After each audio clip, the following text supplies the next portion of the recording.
anything with green. They're just Hello. the Thai like basil. Shrub? It's Thai basil is the I can go. I'll take a picture of the Thai basil before we cut it down. It is getting pretty tall, but it's also we need all the details huge... about this neighborhood drama, which is what we're live now. So she is a miserable woman. She shouldn't have moved into this house. She's elderly, and generally I don't hold that against people, but she complains all the time about everything, and it's like, you chose to move in here.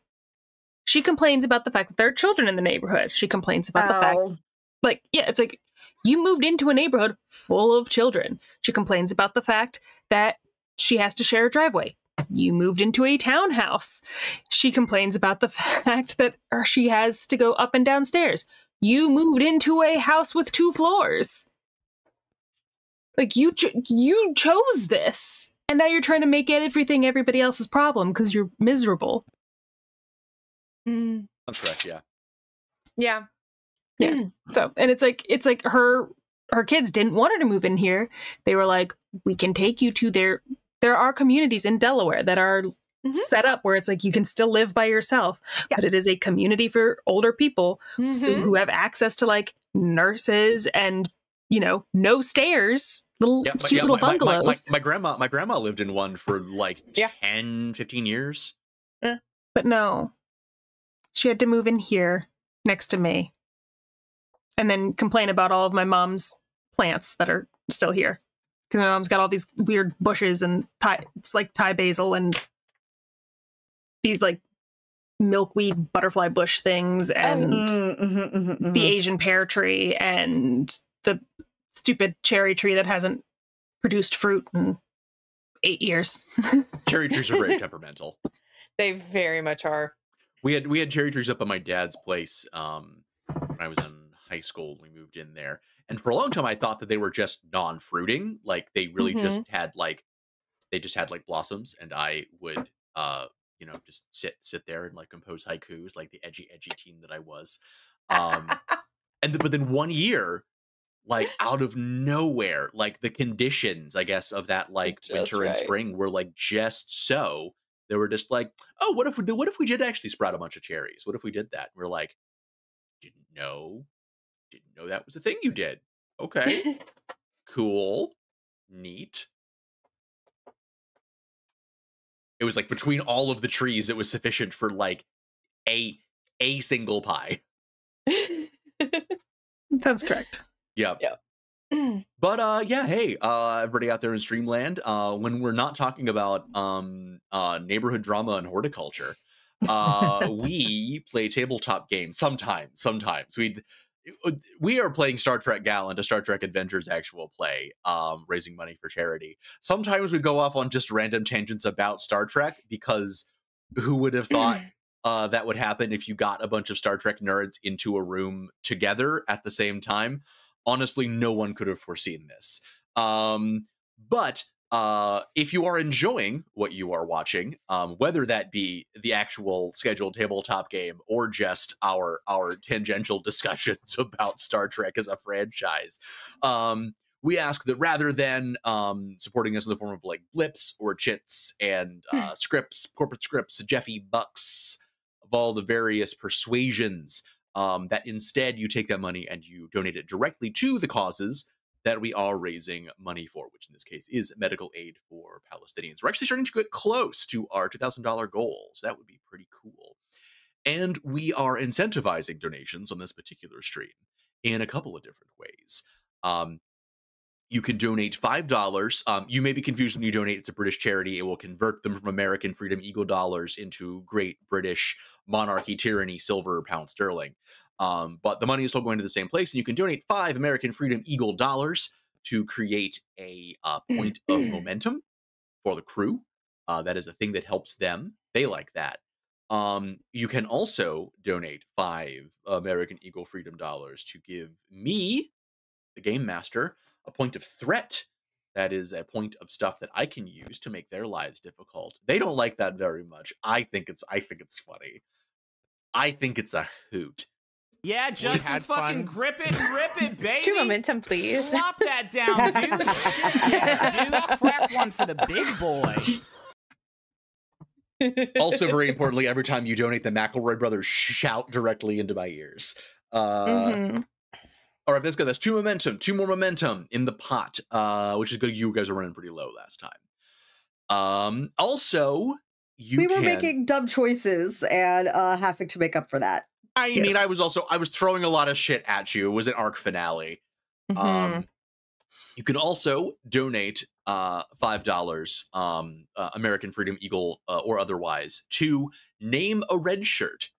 And as of yet, I haven't done it yet.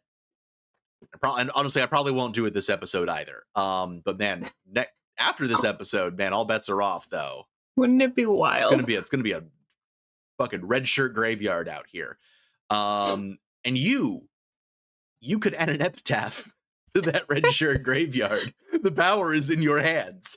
And well, that seems like a fantastic note upon which for us to start introducing ourselves. Why don't we start off with Cass? Hello, I'm Cass, aka Yoda Mighty. I am playing Security Officer Vimes to Sam, Lieutenant Commander. She's fine. It's fine. Everything's great. That last arc ended in such a way that she's not reliving old trauma at all. It's fine. Why would things be anything other than fine? Speaking of fine. Actually, that's very, very true. Hi, my name is Julia. I'm going to be playing First Officer Nyko Bard. Nyko is fine. Nyko is doing fine, plucking along. Nyko has never done anything wrong in their life.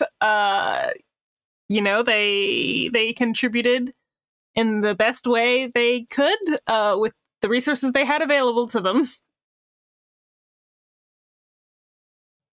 And honestly, still speaking of fine. Yeah, that's because everything is fine for everybody. Everybody's career is going great. Nothing to worry about. Hello, I am Rouge, and I am playing Lieutenant Commander Sosarine, who is the first science officer, and a joined trill, which I get the impression is going to be important to know for the course of today's session. And I guess that just leaves me. Hi, everybody. I am Brendan. I play every single other sentient being in this entire universe. And boy, howdy, are there a lot of them. And I suppose, that in mind, we will pick up with USS Gallant, the old gal, moored upon one of the pylons of Starfleet Station, Deep Space Nine.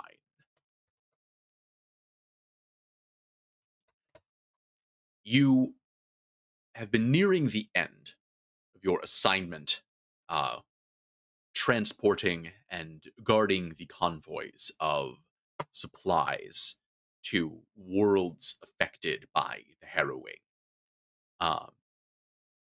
And you are officially stopping here at Deep Space Nine to facilitate a transfer of said supplies amongst a variety of different freighters to different parts of Klingon space.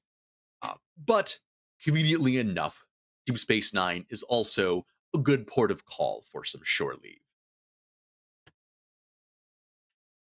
So people have some time off on their hands. And what is it precisely that folks are getting into with their downtime? Why don't we start with Vimes?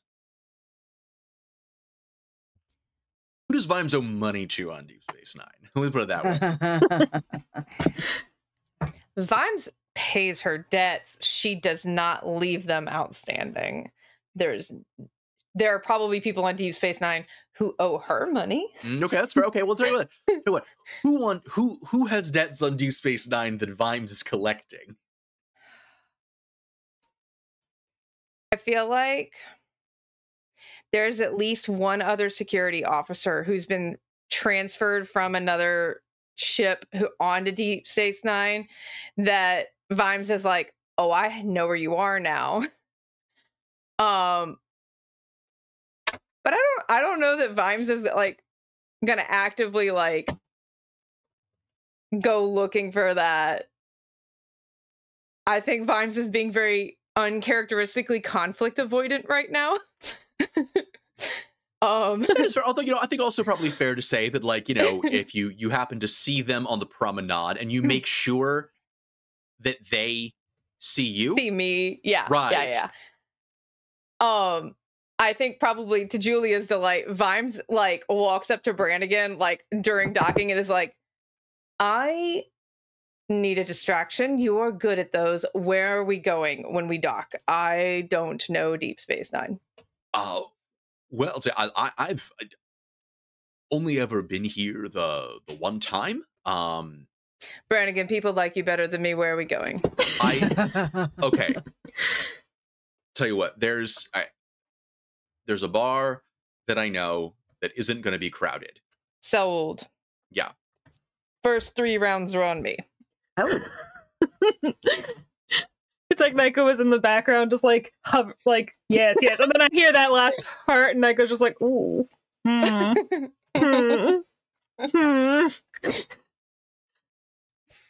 I'm conflicted. Yeah. All right. And what is Nico getting up to?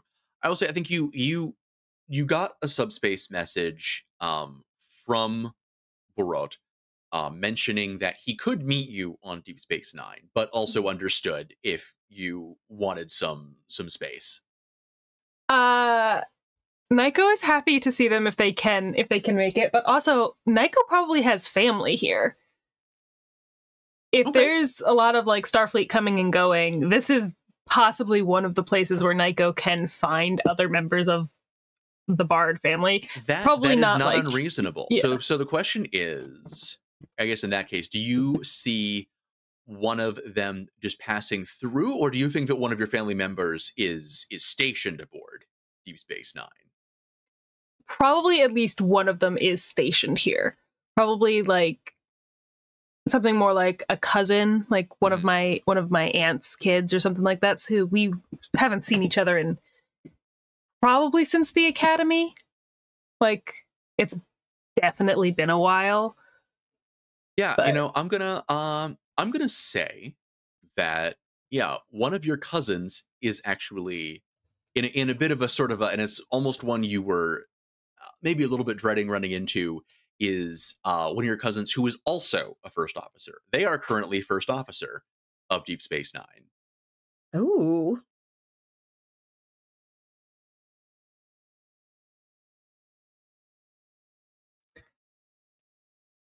Gonna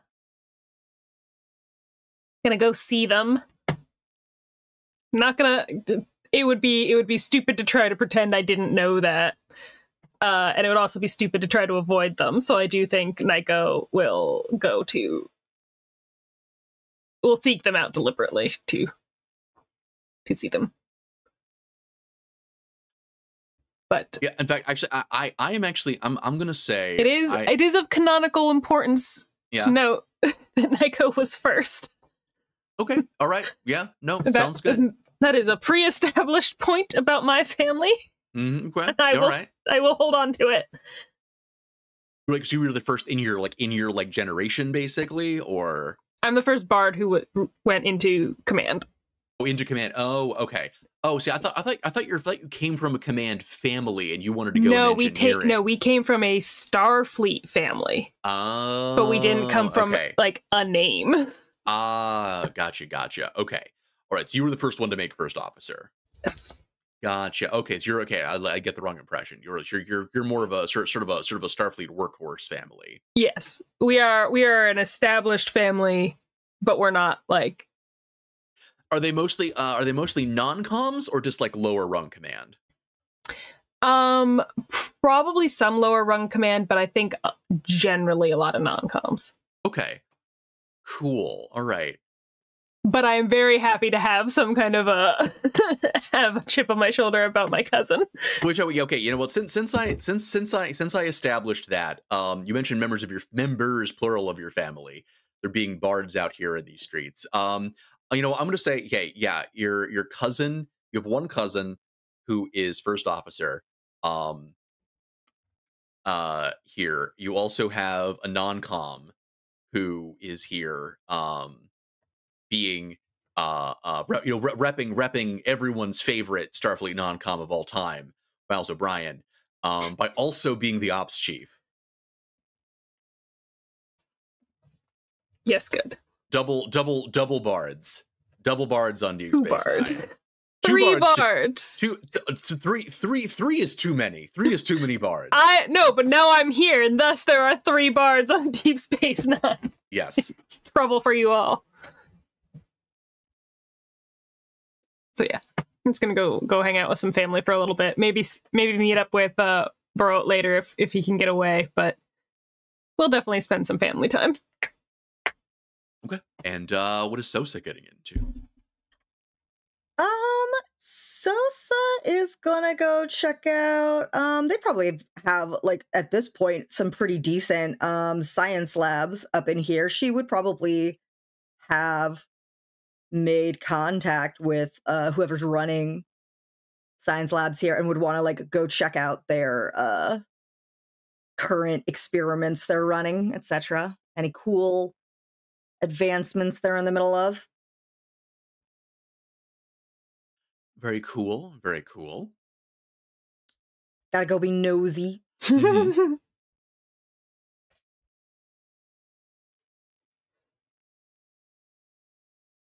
Again, I think you also gotta brag about your vaccine. Hell yeah. Hell yeah. All right. Yeah, and I think you decide to try to initially make like a beeline for the science labs. Unfortunately, your path is interrupted because some of the turbo lifts are currently out of commission. Boo. The person working on them says, I am really sorry about that, Commander. Honestly, this place is frankly showing its ears. They keep talking about decommissioning it, replacing it with like a modern starbase, but at this point, like with its position next to the wormhole, like there's a lot of Bajorans that consider it like kind of like a pilgrimage site. So they talked about trying to put a new one here, but then it's like got 2 different star bases in close proximity. Anyway, long story short. Yeah. It's fine. You don't need to get into it with me. Is there any other way I can be getting like detour or? Oh yeah, sorry. Here, there should, the ones on the other side of the promenade should be working. There might be a line. I am very sorry about that, Commander. We're working on trying to get this up and running as soon as possible. We had all these convoys come in like right as soon as the turbolift system started going on the fritz.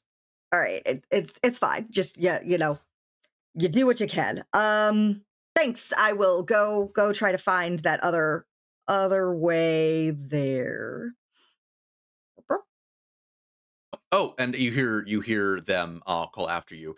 Oh, if you see Commander Bard, tell him I said hi. Who should I say? It's saying hi. I don't know, Nico. So this will probably be, let's roll the random name generator. Hell yeah. Let's go.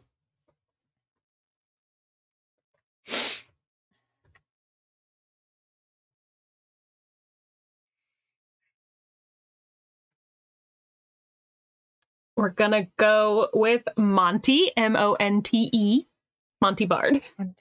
Monty Bard. Oh, yeah. Tell him Cousin Monty says hi. Cousin, you say? Well, if you don't mind, me picking your brain for terrible, embarrassing stories later, I'd be happy to buy you a drink when you get off your shift. Tell you what, I would love to let you buy me drinks while I dish on my cousin, but I am probably going to be married to this turbo lift for at least the next 12 hours. And we're not here. I assume the ship is not planning to be here that long. No, I mean, you're probably going to be here for a couple days. Yeah. And then I'll be like, I got time. All right, okay. Do you send Vimes a message that says, Bard's cousin is here? Keep an eye out for an engineer named Monty. Ooh. Source of intel.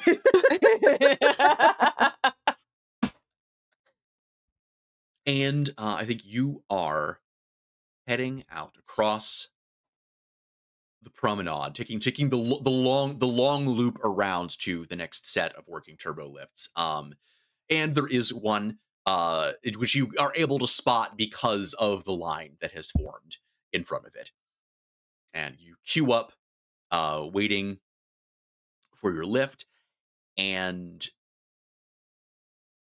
you notice that there is a crowd nearby you. It looks like it is spilling out of Quark's bar, which, a pretty well-known chain in the quadrant at this point. You do vaguely recall that this is supposedly the original, which means it's also like kind of a tourist trap at this point. Like, everyone who comes through DS9 goes to Quark's bar. The prices are outrageous. Truly outrageous. And so, like, it's got that like overcrowded, noisy sports bar kind of vibe to it. Which isn't super unusual, except that it looks as though from the screens that you can spy inside that people are watching sports coverage, or esports coverage, I should say, of the upcoming all quadrant subspace Tongo championships. Ooh. Moment of fond memories from my previous host rise to the surface.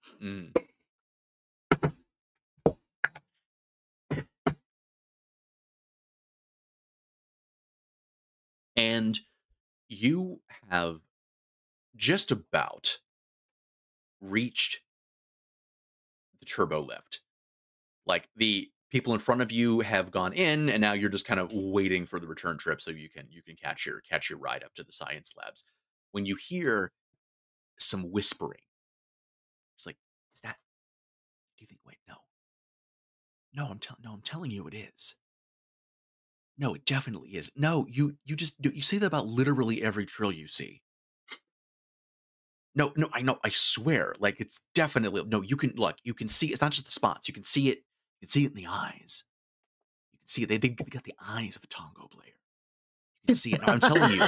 I'm telling you, man. I'm telling you, man. That's Reen. That's Reen. No, we should go say hi. No, absolutely not. No, you say this about literally every trill you see. You thought the last 3 trills we saw were Reen. No, I'm telling you, this is Reen. We got this. So, like, Reen's overhearing this and is having a debate in her mind of, like, do I just go say something to, like, Endless, or do I take this moment to try to get the fuck out of here before they can catch me? What a compelling question. Yeah. Just, like, pressing that button. For it. Personally, I feel like you should roll for it. Yeah, evens you run, odds you stay. Yeah. Seems fair. Let the dice decide. Yeah. We'll let the chance cube decide. Wrong franchise. No, right franchise.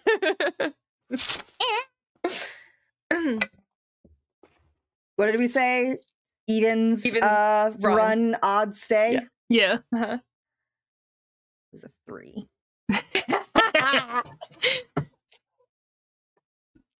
All right. Reen will just go like, and just like turn and look right at them and be like, yes, hi, can hear you. Amazing. Oh my gosh, I said that's they're messing with you. Are messing with you. There was no way that's Reen. And no, I'm gonna go say hi. No, I'm gonna do it. Mm-hmm. And you see that there are a pair of Ferengi, and one of them is pointedly marching towards you. And she arrives in front of you and says, "No, I knew it. I knew it. That's what I said. You had the eyes of a Tongo player. Like, you doesn't matter how old, doesn't matter what host you have. Like, you've got the eyes. You've got the eyes for it."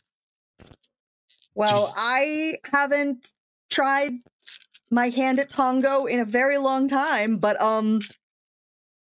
you did correct. Like, yes, I am Reen. No, Hi. it is so no. Get over here. Get over here, man. Come on. And the other one comes over here and is like, "Hey, no, hey, no, it is super. It is crazy, like crazy to meet you here. Super honor to meet you. Truly, we are both such big fans of yours. Honestly, like, no, tell her the story. Tell her the story. No, it's embarrassing. Tell her the story. No, okay. So it's how we met. Okay, I'm sorry. Hey, sorry. I'm Thinga. I'm Thinga. This is my husband, Majig. We are, and we met. No lie. No, true story. Hand of the Sacred Treasury. We met watching one of your highlight reels. Wow, I did not realize there were still Kyle fans out there. No, wow, no, like, Kyle Reen's like 65 Axanar Open, like that's legendary, like truly, truly. What do they call that in Federation sports? It's like it's like an animal. It's like an animal or something, like something that's it's like an acronym, but also it's an animal. Cat. That's right. No, yeah. Kyle was the cat. Kyle was the cat of Tongo. You know what? Not going to correct that. Yes, Kyle was the cat. Unfortunately, I did not really inherit Kyle's love for the game. So I'm not gonna really have anything to speak of regarding Tongo. It's if you've seen the highlight reels, you actually probably have a fresher recollection of all that than I do right now. But but it's very nice to run into people who really appreciated that Kyle's contribution to the game. So Oh, no, completely. Honestly, truly such an honor to meet you in person. Like, it's a shame you're not really into the game anymore. We were wondering, like, because there's no, it's dumb, it's stupid. Like, tell her. All right, okay. So there's the championships coming up. All quadrant, so to speak. So I don't know. I don't have to tell you that. You know all about it. But so, like, the current reigning champion, Lusk, people are saying that he's the cat. Like, that he's a bigger cat than Kyle ever was. But you know what? They did this thing. They did this thing recently where a bunch of back in Ferenginar, they had the bookies, they had the statisticians, they got the best economists on Ferenginar to run the simulation with all the statistics of Lusk and Kyle, to try to and after millions of matches, they said that statistically speaking, Kyle would have beaten Lusk. And so we were saying, man, wouldn't it be crazy? Because Kyle, like, wouldn't be crazy. Wouldn't it be crazy? Wouldn't it be crazy if Reen came back and Reen, like, got it. Reen could face Lusk in the championship. Like, wouldn't that be crazy? That Like, would be crazy. Yeah, it would be Impossible, crazy. one might say. Is it? Is it impossible? I wouldn't put too much faith in those simulations. I famously remember one of the things when I would read with Kyle that computers never really were able to get a handle on successfully playing Tongo. Like, just wasn't ever really, there as much as a real flesh and blood player was. So, probably should pay attention to those like simulation type things, I suppose so. It just would be, I don't know, wishful thinking. It would just be nice, somebody could just fucking somebody could beat Lusk finally. Well, I mean, tell you what, like, we won't keep you. I'm sorry. One more thing. I'm so sorry. Would you mind? Ask if she'll do it. No, wait, did you bring it? Did you bring it? I cannot believe you did this. Okay, no, here. We told you, like, that we met. Yeah. Talking about one of your highlight reels when they were playing. They were playing in a tournament. We were wondering if you would mind autographing our marriage contract. Oh. I mean, I could try. I remember how Kyle signed, but the muscle memory is not there, so it's not gonna, honestly, it's not gonna look right. A signature by Reen is, honestly, that's fine. That's okay, great. Cool. Yeah. I can sign as Reen. That's okay. No, sure, absolutely. Here, just Ed pulls out a pad. It's a digital thing, but you see, of course, the contract, like, you sign it, it becomes like permanently updated in the national records, So yeah, here, just go down underneath. There should be some space underneath the indoor C column. Oh, okay, sure. Gonna They got that update. Oh man. Oh god. Wait till the guys back home hear this. Oh my gosh. Oh, it was so good. It was so good. So good to meet you. I cannot. It was truly one of the cats of all time. Well, it was great to hear your story of how Tonga, brought the two of you together. So, beautiful story there. I've got I think the line is finally moving. I'm trying to catch this turbo lift. So I've gotta jet on out of here. But it was great running into you. Lovely to meet you both. And, hope you guys enjoy the Tonga tournament. And they will leave you, one of them ogling their newly autographed marriage contract. And you look at the line to the turbo lift, realizing you'll have to circle back around to the back again and kind of, god damn it, sigh. That's what I get for being nice. Yeah. All right. That was a beautiful thing, though. That was a beautiful thing. It was lovely. You have fans. No, Kyle has fans. No, you have fans. I'm sure in the science community, Sosa also has fans. This is true. These are just the Ferengi fans who are married, and their names are Thingamajig. Yeah. And I wonder if they've got kids. Are they named Caddy and Wampus? Like, no. If they had a kid, they would obviously name them Kyle. Yeah. You are correct. You are so correct. Though probably also you feel like if that were the case, they almost certainly would have brought it up. They would have been like, "Can you autograph my child?" Here is his forehead, baby. Bless your namesake. The baby. The baby. And You remind me of the babe. Going to pivot back over to Bard. Where do you want to be at this point?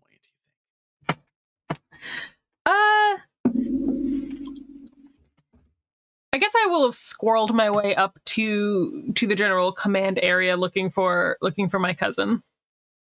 Looking for Jeddah. Jeddah. What are the pronouns? You can choose. Okay. I'll let you have that. You know what? I'm just gonna. You know what? Is it spelled Jeddah like the car? Yes.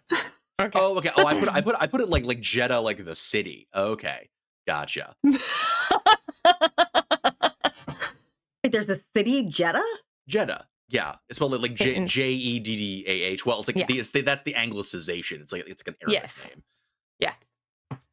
And then Star Wars put it in their universe. Yeah. Yeah. Oh. And Star Wars just said, "Let me just borrow that." And it's like, did you have to? But what else are they going to name things in a desert place? I suppose. What are you gonna? Don't get me started. It's. I mean, look, but it's science fiction, but it's like a desert. What are we gonna call it? How else are we supposed to ethnically code our desert-based sci-fi? What are we supposed to do? Remove a D, move the H over. It'll be fine. What are we what are we supposed to do? I have so many thoughts. Truly, their hands were tied. I mean. And it's literally a holy city in Star Wars, and like Jeddah City in Saudi Arabia is in the province where Mecca is. It's literally like the next city over. Somebody, listen, I love that movie, but somebody was doing a bad job with their names in that one. So many bad jobs. Like, yeah. But it was a desert place in science fiction. Anyway. Yeah. Anyway. You're I'm gonna say Jeddah's a they. I think you head on up to Ops. And you see cousin Jeddah sort of leaned over sort of the central console in there.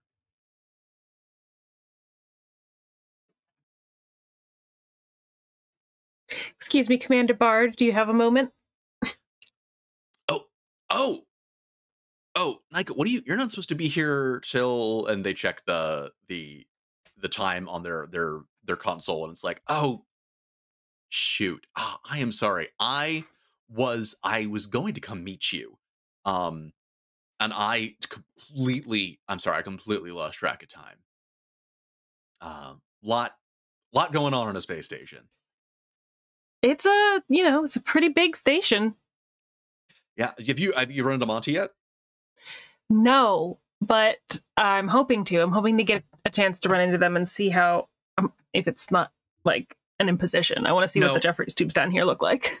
It's just, well, I mean, they're not Jeffries tubes. I mean, they're Cardassian, so it's like, I don't know, right? Whoever the Cardassian, whatever Jeffries the equivalent would be. Yeah. But either way, I'm really looking forward to getting a chance to see the tubes. Well, I am I'm sure Monty can arrange that. Unfortunately, right now I've got him going hammer and tongs with the turbo lift situation. I'm sure you've seen that by now. I did hear about it. If that's where Monty is, well, maybe I can go down there and help give them a hand.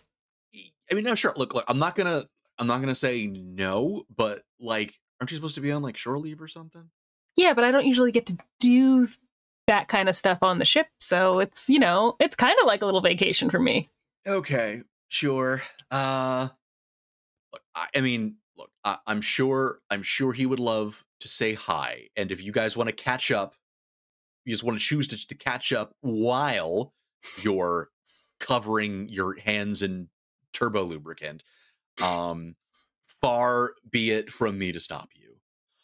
But I at least hope you will be willing just to catch up with me a bit. Do you want to get get dinner later? Sure, we can do dinner. If you think you're gonna be free, you look like you're a little caught up. Is there anything? I can make some time. It's got to clear it with Captain Laren, and then I think we should be fine. But question, I have a question. Mm-hmm. Okay, don't.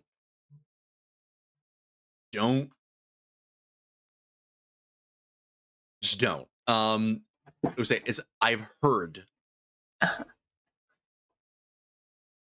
I have heard through the grapevine. You know, the classic Bard family grapevine. That the phone tree, yeah. The phone tree, that you might be seeing someone.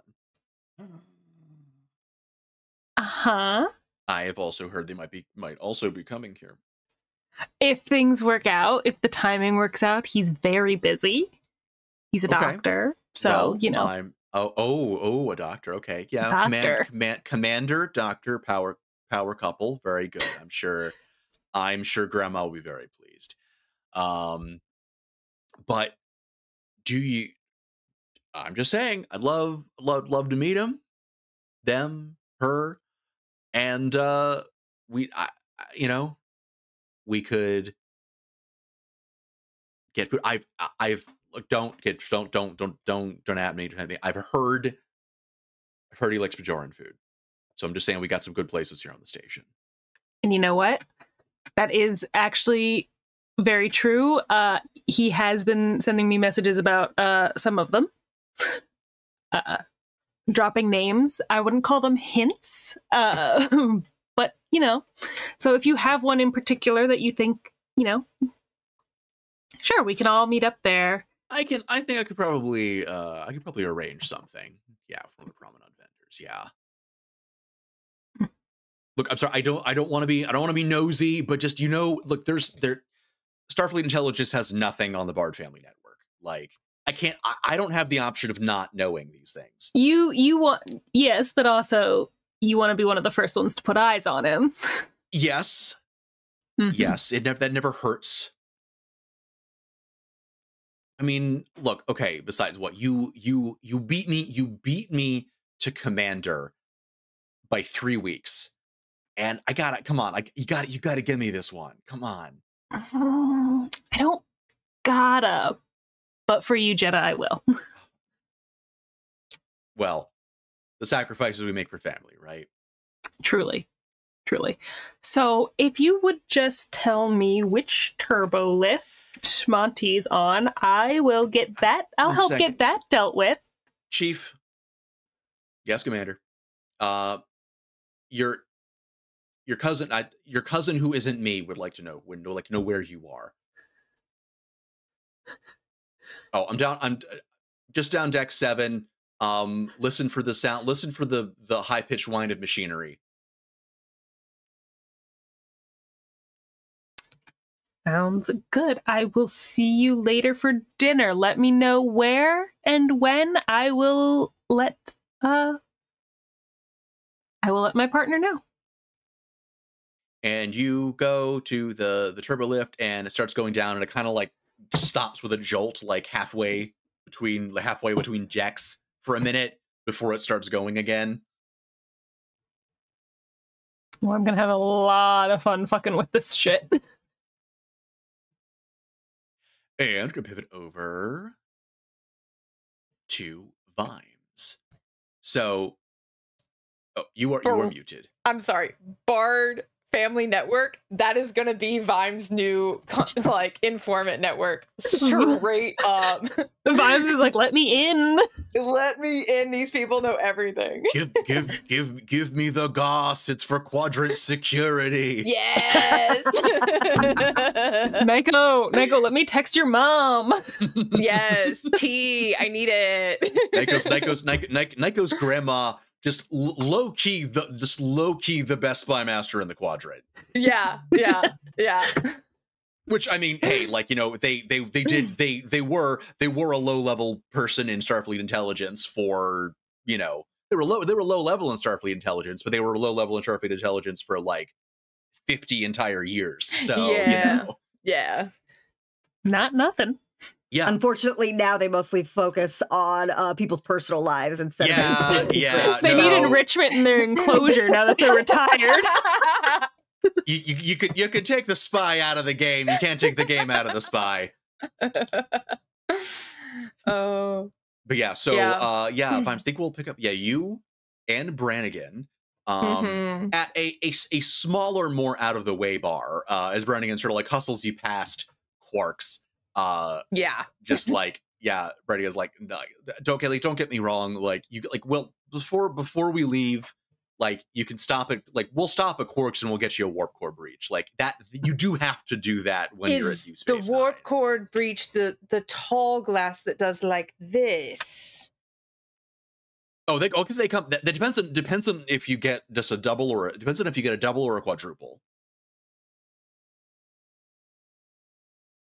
Yes. Yeah, like you do also have to do that, but like right now, like when everybody's coming in, like every single tourist, which obviously I never would, is going to beeline for Quarks. So you have collective shot glasses, don't you? Oh, yeah, absolutely. I have Deep Space Nine. I have Beta Z. I have Jacksonville.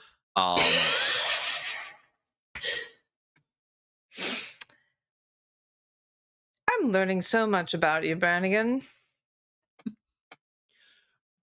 But this place is nice too. I will take your word for it. And I just realized I was like, I feel like this place should have a name, but I wasn't necessarily planning on giving it a name. So I don't know what's a good space name.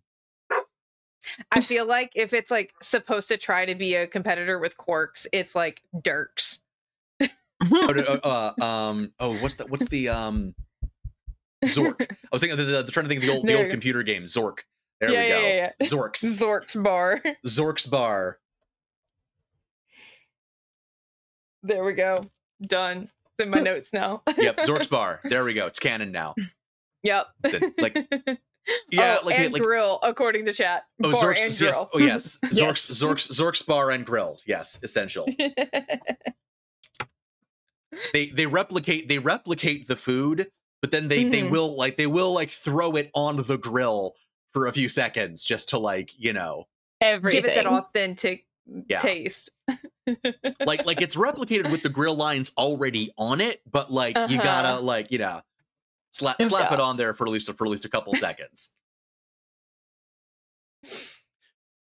It's kind of the kitschy knockoff, but seriously, just the lack of the crowds so much better.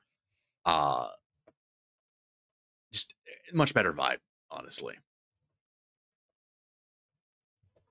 Lead on. And you guys sit down. And so if I'm remembering correctly, you know Brannigan's secret. No, I do not. Oh, that's right. Just Bard is the only one think who knows. Bard and Sosa also knows. Sosa knows. I'm the only one who doesn't know. That's right. Correct. You don't know. But it's worth noting that Nico doesn't know that Sosa knows, and Sosa doesn't know that Nico knows. Yes. Because Sosa found it on a sketchy list. Right. And Nico got told.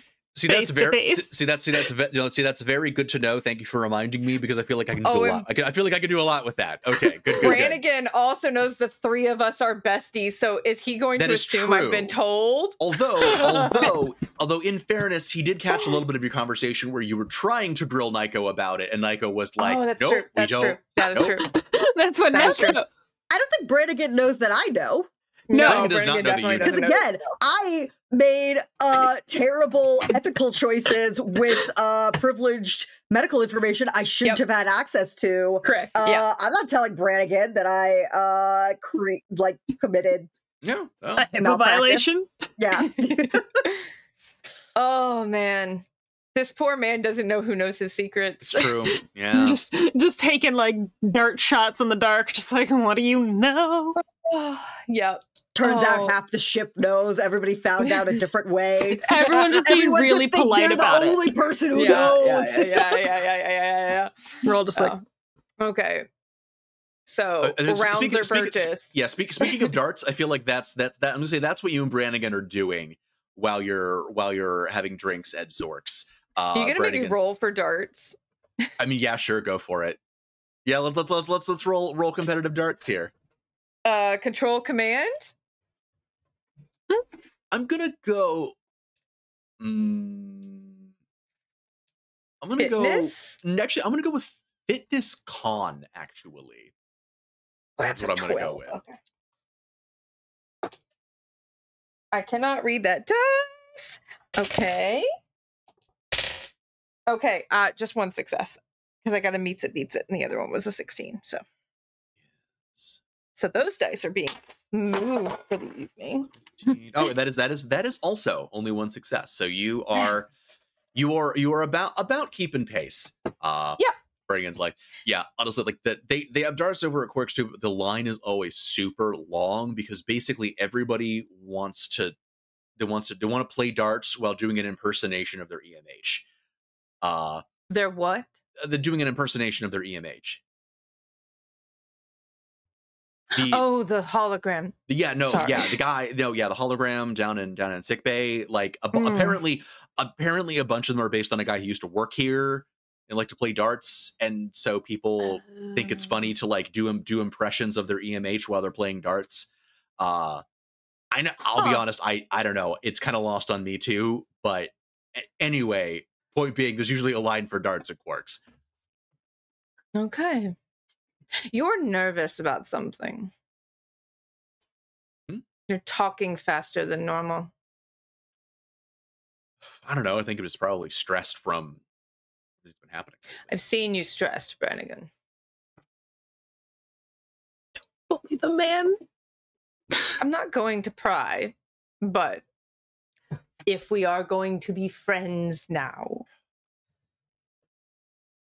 All right. Well, in that case, I know there's nothing I'm going to be able to say that is going to be able to convince you that I'm fine. No. So sure, I'm not. I don't want to talk about it, but fine. If you want some kind of juice, let me just ask you this. Okay. In your professional and personal opinion, how much do you trust Commander Bard? Personally, without question. Implicit trust. Professionally, everybody has weak points. I know some of Bard's, but not all of them.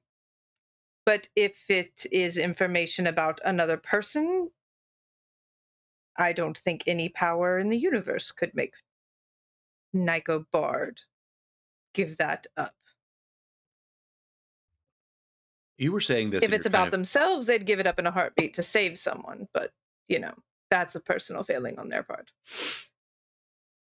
You were saying this, but then you notice that it seems like Brannigan's not actually looking at you. He's looking over your shoulder. Turn around conspicuously.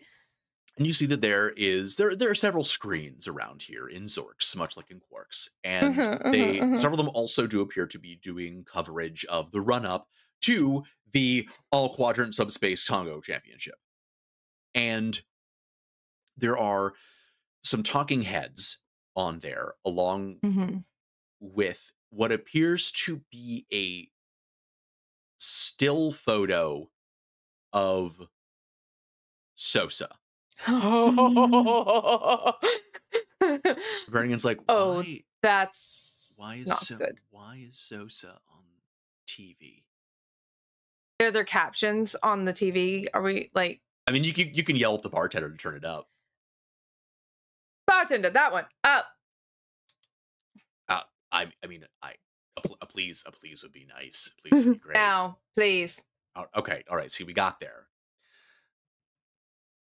Why do people like? I'm just like whispering at Brannigan, like, why is the please always necessary? Brannigan just sips his root beer. He's like, I'm not getting into that one. Thank you. And yeah, so there are talking heads, and the translation of the Chiron from Ferengi says that Reen symbiote declines to participate in championship. Champion Lusk responds. Oh no. And I'm like data pad out, furiously messaging Sosa, whatever you're doing, put it down and turn on the Ferengi Tongo channel thing. And there is a Ferengi commentator who is saying, now, Lusk, tell us, what do you have to say about the news that the Reen symbiote is not going to participate in this year's championship? And the Ferengi sort of leans in. You would guess Lusk from the caption. Says, well, I can't say that I'm terribly surprised that they wouldn't have the lobes for it. I mean, after all, they've been out of the game for almost, 40 years? At this point, the game has changed a lot, Breck. And moreover, Reen's in Starfleet now. They're Federation. They've spent too much time around the humans. I just don't. I mean, and especially I know that with the current state of the Ferengi, reforms, it's not really considered politic to say this. But you know what, Breck? I'm not afraid to say it. She's a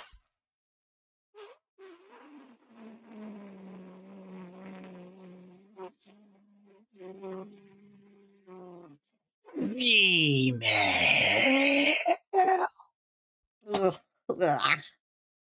We all know that females don't have the lobes for Tongo. I'm gonna look at Brannigan. This is going to cause an incident, isn't it? And that actually sounds like a great point for us to take a quick 10-minute break. Nobody go anywhere. We will be right back. Terrifying, and I'm kind of like, I wonder why it did that. Yeah. I assume it had something to do with the overlay and what the director view sees on the layering in Video Ninja. That it just gave your background with just the cutout for where your head should be. It might be because I had my camera turned off, but I was actually sitting here for a minute before I turned it back on. Oh, so it just well, here's where a person should be. But they're not, so I guess straight up looks like Brennan Lee Mulligan. I guess I'll just replace them with an ominous black void. Yeah, just replace them with Brennan Lee Mulligan. Goals, okay. You should post that in the regular wild card Wednesday, and then anyone who's watching this who isn't a part of our Discord should join the Discord and look at the scary picture. Yeah, in fact, I'm gonna do that. Honestly, just a second before we dive back in. That is genuinely both one of the least and most scary pictures of me.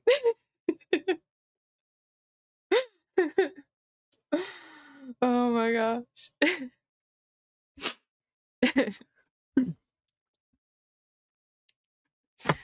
Thank you, Video Ninja, for this gift.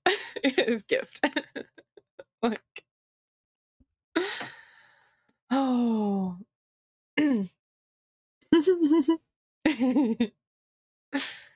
Yep. All right. So premium content over in the Discord if you feel like joining. All right. So, Okay, it feels only appropriate that we should probably pick up with Sosa. Yes. You were having a nice day full of science. I was talking science. I had the prospect of getting embarrassing family history shit on Nico later. And like, it was a good day. It was a good leave.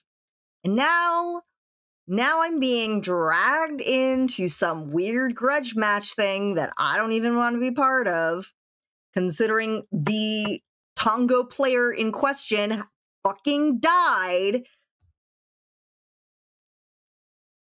I am not Kyle.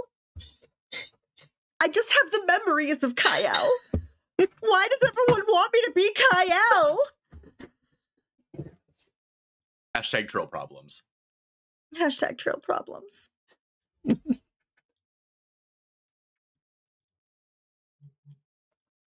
It's like Kyle's the one weird, like most of the hosts have been like nerds of various kind, and Kyle is just like completely out of left field, like different as far as life experience. Kyle was also a huge nerd. It just happened that their hyperfixation was subspace Tongo. Yeah, but in the same way, like professional poker players, like it seems cooler than it is. Like poker players are giant fucking nerds, let's be honest. But like, do you want to know the number of former Magic the Gathering champions who have gone on to win the World Series of Poker? Oh man, I bet it's not a massive number, but it's more than 0 and more than 1.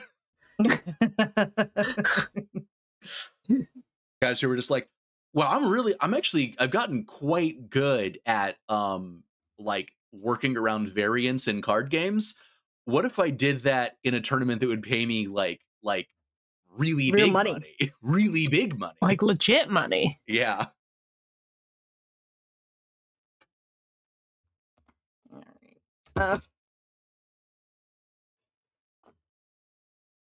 I think Sosa is just gonna like respond to Vibes was the one that messaged her, being like with a link to the where stream. are you?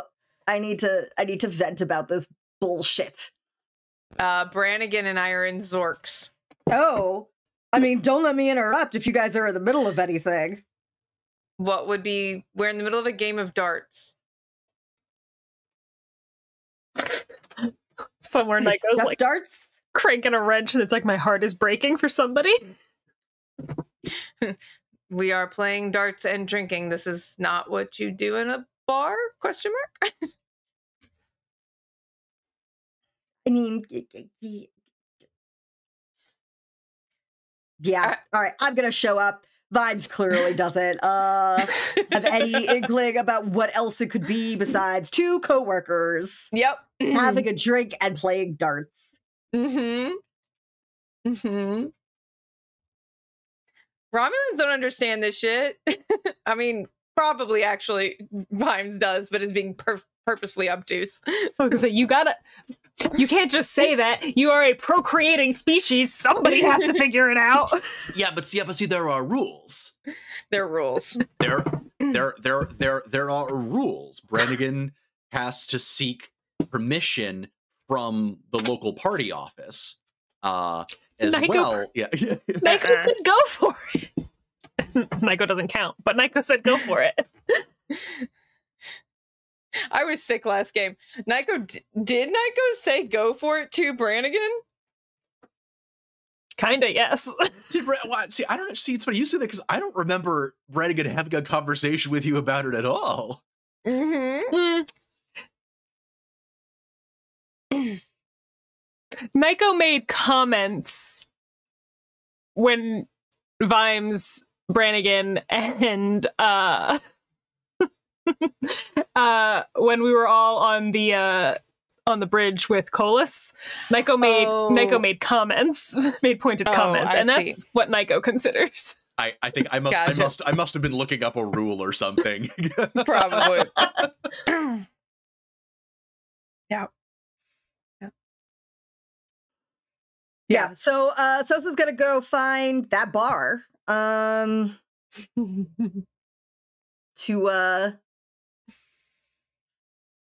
go vent about this absolute bullshit.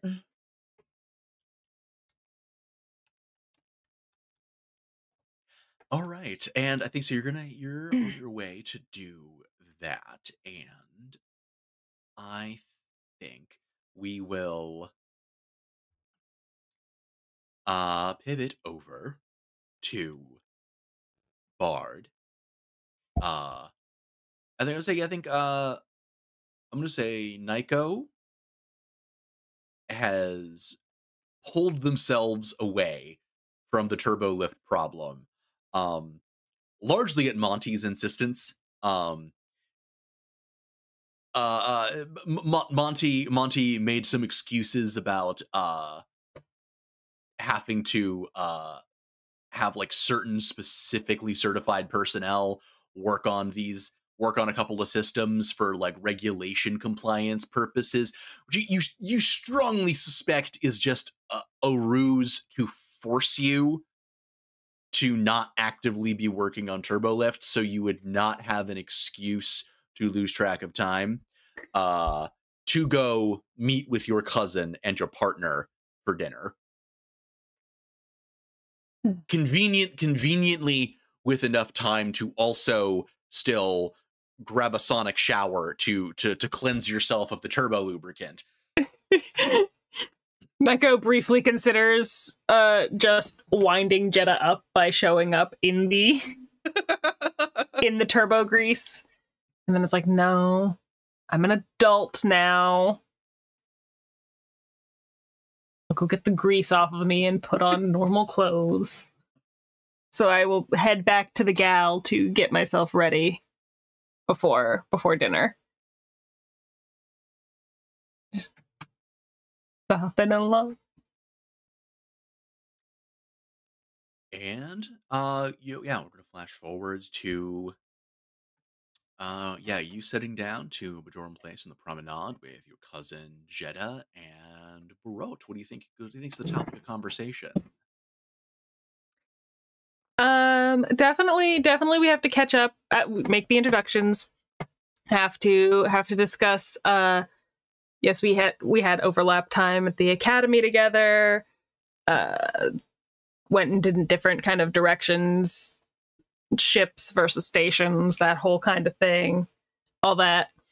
Definitely want to check up and be like, so how are things going back on the planet with the plague and the vaccine? How are things going? Things are going much better.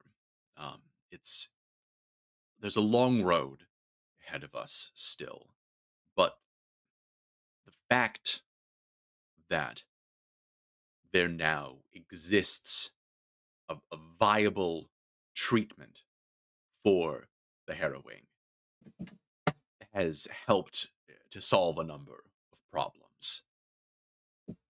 The fact that it is no longer such a slow and inexorable demise has helped to what is the human term? To take the wind out of the sails of the Doha and groups like them.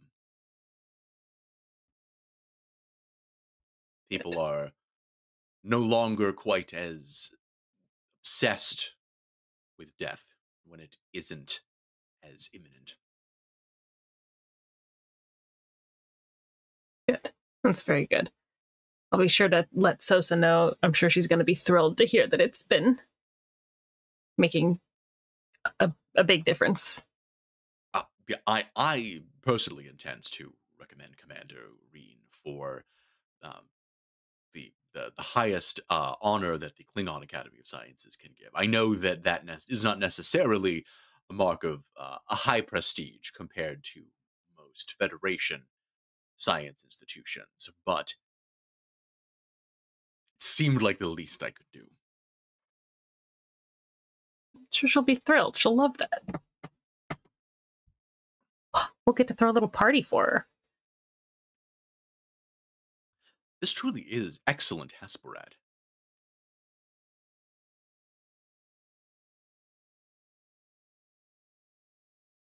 It's actually, frankly, been quite a long time since I've had Bajoran food that's good. The place on, I just forgot where we had the beach episode. There was a planet. It wasn't Ryza.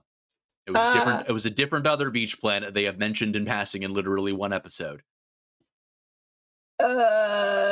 Caspera Prime. Caspera Prime. Thank you, Julia.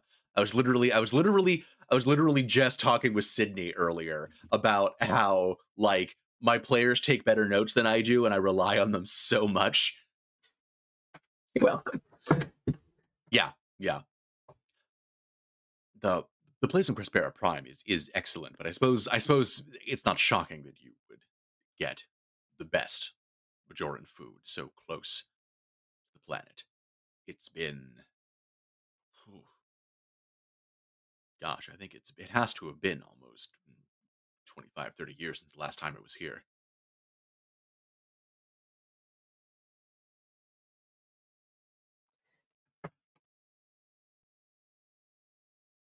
I think I might have been a child the last time I was here. I came here with Mother. I was a child also. After my parents passed away, I became a ward of my uncle. The war was on at this point, and the KDF had a garrison here. My uncle was attached to the staff. How I developed my taste for Bajoran cuisine in the first place. He often brought back treats and trinkets, and I visited him here once.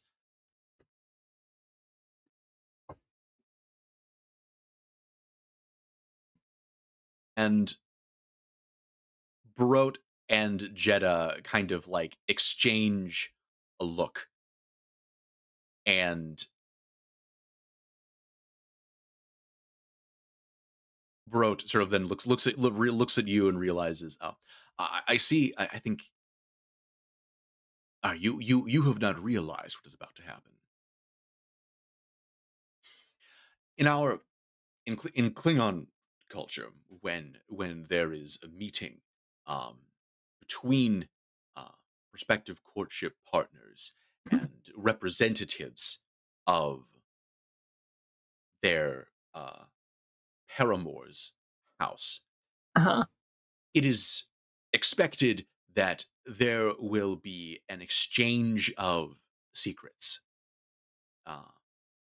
In ancient times, this was a form of intelligence exchange, to reveal that you had no weapons, an assessing of the other's capabilities.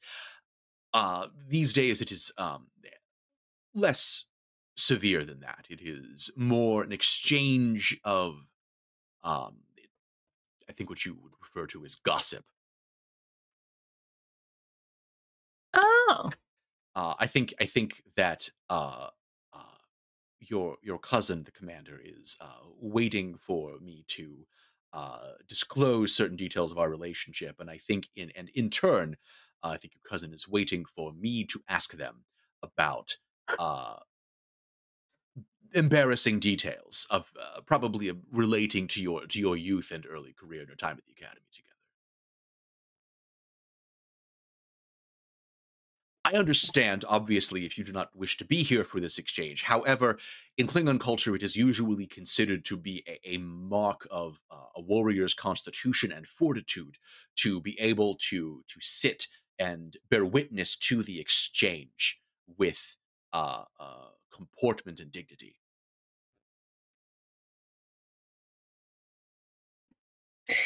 This feels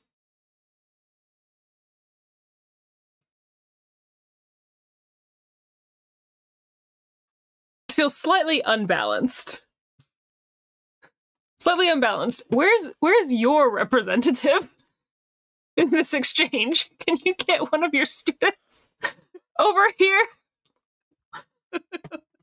This doesn't feel like a fair outing. No. In this case, you are the one who is being tested. tested. However, the next time that we are in the beta quadrant, I will have to arrange for a test for myself as well. And I think, Nico, as you are presently trying to figure out how you feel about the situation and looking elsewhere, that you spot Sosa on their way across the promenade, trying to get to the one turbo lift that works. Oh. Well, there goes Sosa. Does she look okay to you?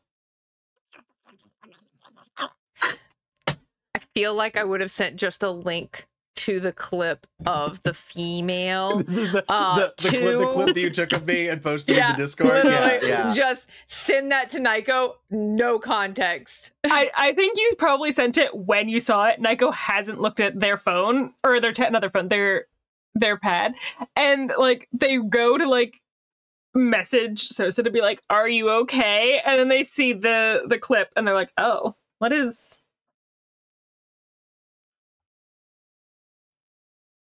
And then, because they're in a restaurant, Nico will play the video on mute, so it doesn't get the effect of the scene. But I think I just see the two Ferengis talking. I'll do it on mute. Yeah, I get. Nico sees that, the two talking, and I think right in the middle between them is the picture of Sosa. So I don't have any additional context, but then I just real quick I flip it over and I'm like,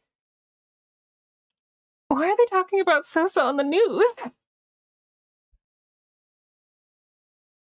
And Sosa, you are trying to get over to Zork's. But of course, on the way over there, you do have to pass by Quarks. It's like trying to nonchalantly cover my face.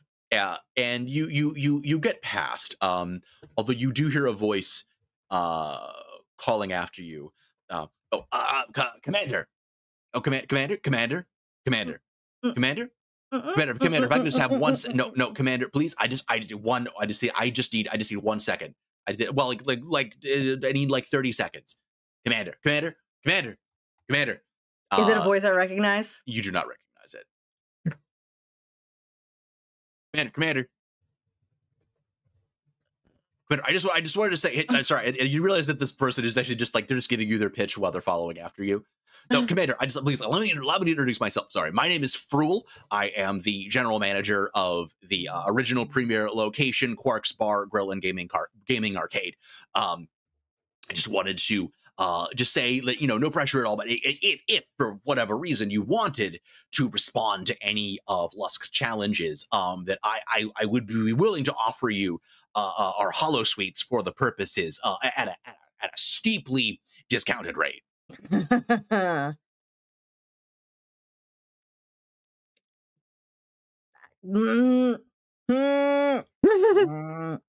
just making the offer, Commander. I'm just letting you know. Just stop.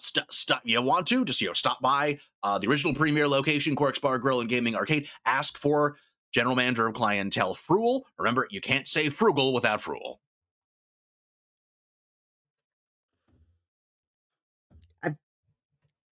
Keep it in mind. Thanks. Bye.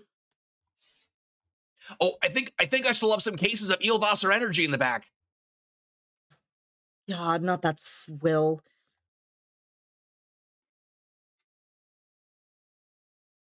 And with Fruel finally shoved off, given his speech, you are able to make it into Zork's. I think you're halfway dreading you're going to get a similar reception in Zork's. But there are many fewer people here, and they all appear to be generally pretty focused on whatever their own business is. Good. As it should be.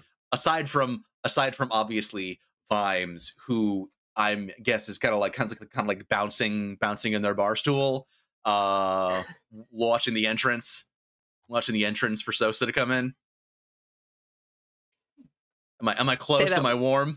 Say that one more time because I fully like zoned out for the last. I was saying I'm picturing mostly everybody is sort of just kind of in their own stuff, minding their own business, their own conversations, except for Vimes, who is bouncing on their bar stool, watching the entrance for Sosa to come in. I think Vimes is playing darts. Okay.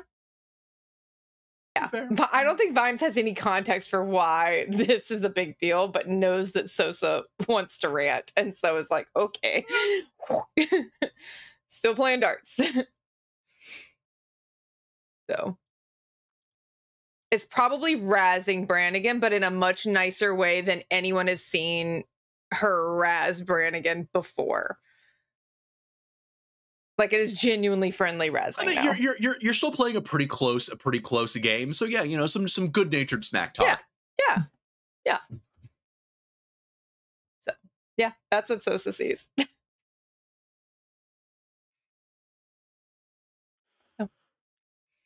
Okay, so oh, there you are. Hi. Yes, hi.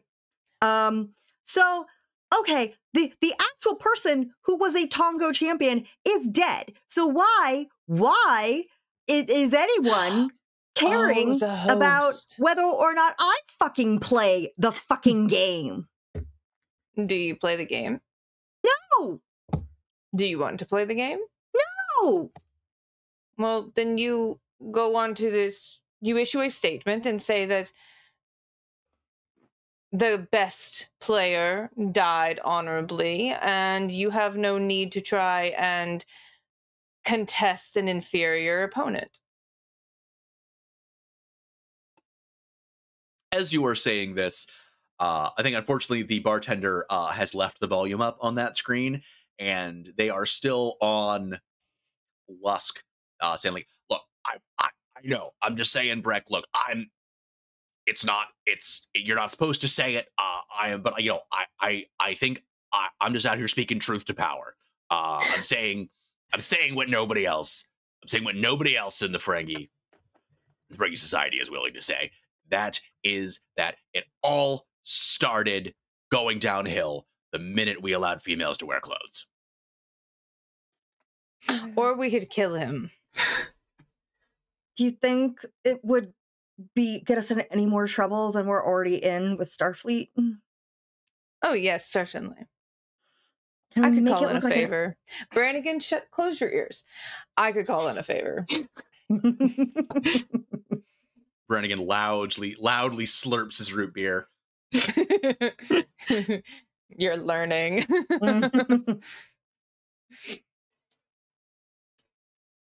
Joking aside, what do you want to do about this? I don't know. I want him to shut up. You're going to be harassed for the whole time we are here. I know. I just wanted to go talk to the head of the science lab here. I didn't want any of this nonsense about someone who is several hosts ago for me. Like, do I remember their time as a Tongo player? Like, yes, but I don't enjoy the game. I don't play it.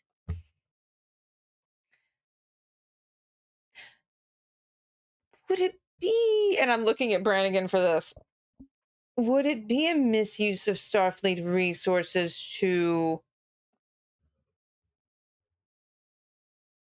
confront this Lusk for defaming an officer?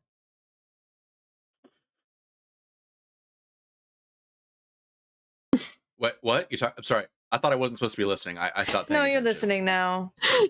Tune back in. Come on, keep up, Brannigan. I thought If you're I going to be wasn't with supposed the to group, be then you Come have on. to keep up.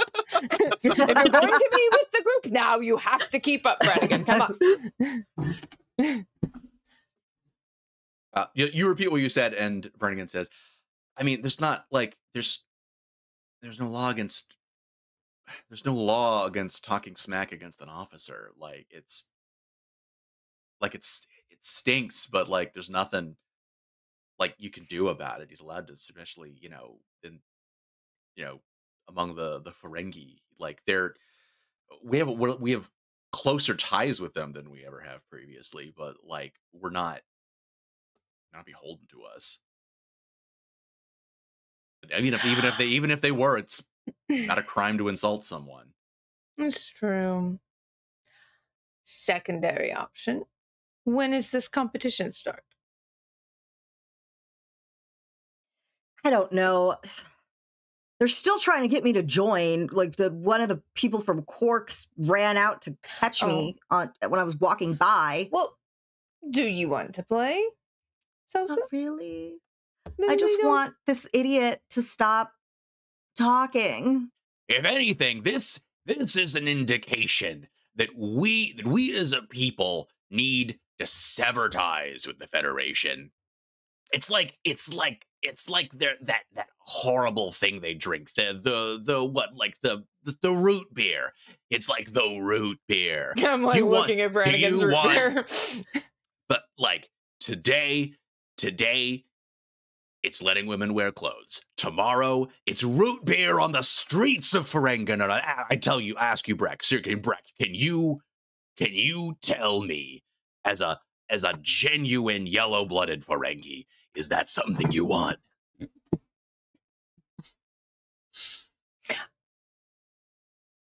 I want to send poison to him. Brannigan chimes in. That is a crime. The earmuffs were supposed to be back on, Brannigan. Oh, I thought it was supposed to be tuned back in now. No, to be perfectly honest, Sosa, he's one of us now. I might invite him to book night. Oh, what brought on this sudden change? We have inside jokes now. I can see you guys are really warming up to each other.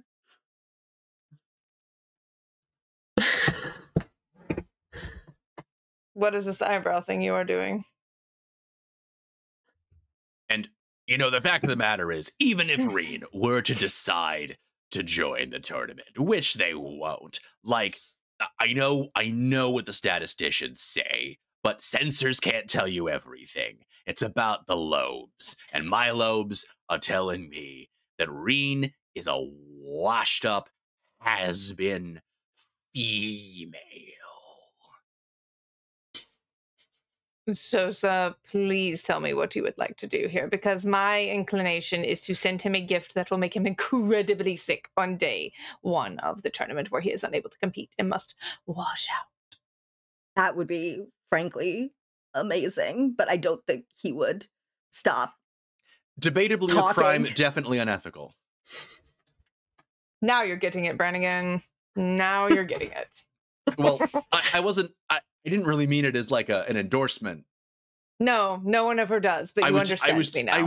I was trying to point out the reason why you shouldn't do it. Okay. Oh, shoot. Reen, Sosa, sorry. He keeps calling you by your symbiote name. Sosa. Gosh, I don't know. I can't believe I'm saying this. You aren't going to suggest that she compete. Will you please compete just so Vimes doesn't poison this person? I'm not going to poison him unless Nico signs off on the plan. Does Commander Bard usually sign off on you poisoning people? No, it's a joke, but okay. Bard doesn't I'm do sorry. This. Okay. Sorry. I'm well, still getting besides that one time. Okay. I'm still getting caught up on the what's a joke and what's not. You're learning.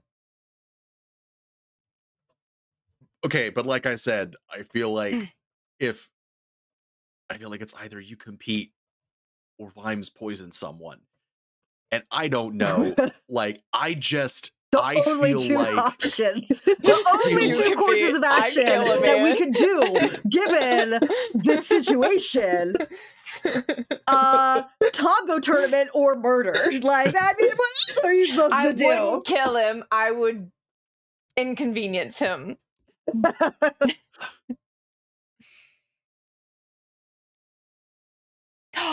Oh, I have a solution. Who else is competing, and can we sponsor one of them?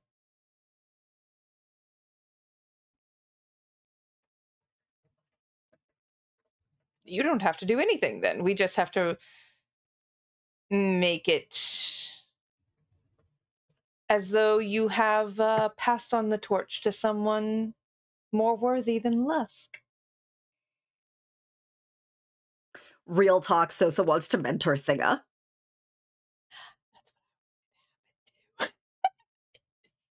Is that possible? Can I teach Thinga how to be a Tongo tournament champion in like 12 hours?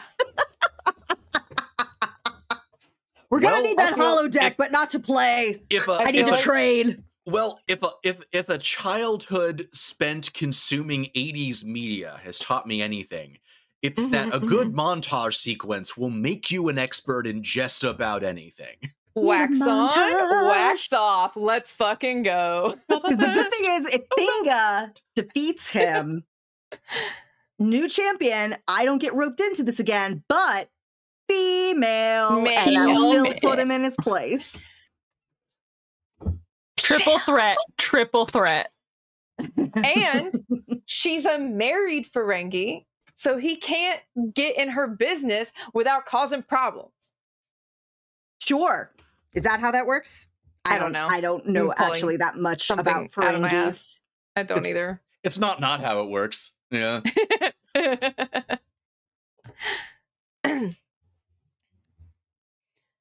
Yeah. All right. I think I think we should try this plan. That's my plan A. I'm gonna teach Thinga, who you haven't met. It's this nice Ferengi lady who wanted my signature and probably kicked off this whole bullshit in the first place. So like she's a little bit at fault for this. So really that's also why she should have to deal with the consequences. I like passing the buck.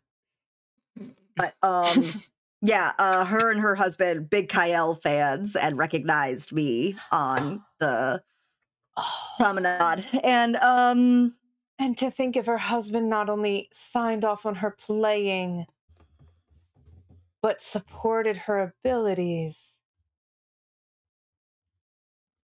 Oh, I like this, Sosa. Anyways, that's what I think makes the most sense to me. Is I'm gonna go see if I can't convince this Thinga that I just met to who is a fan. If she might possibly be able to be turned into a Tongo champion in the course of the next 12 hours.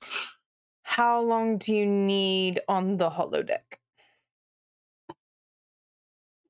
I will abuse my station to kick everybody else off the holodeck. Probably the full 12 hours, unless she already is like pretty damn close to being a Tongo champion. Brannigan, are you staying with Sosa, or are you coming with me to kick people off of the holodeck? As Brendan is typing something and not listening to me. Yeah, sorry. Say again. I will point at Brannigan and saying, are you staying with Sosa, or are you coming with me to kick people off the holodeck so we can get the full 12 hours?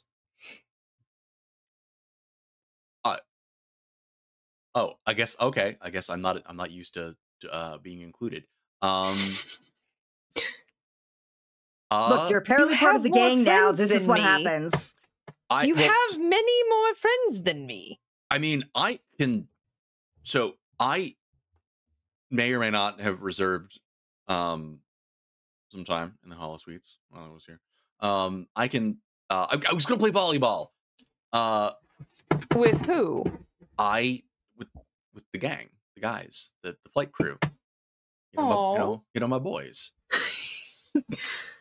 Brannigan, that is disgustingly sweet. Well, if you already paid for it, like I've got a Ferengi offering me like a discounted rate. So I mean, we can just book a different Holo Suite if we need to here. I mean, okay, yeah, no, that works. And I don't want to steal your bro time, man. Look, I was willing to give up, and I know my boys. We'd be willing to give it up for you and for Thinga and the Federation, because too much. Brannigan, because too much. because Dial we're it back. feminists, you know, is what I'm saying. Brannigan. Too far. He's doing his best. He's doing his best.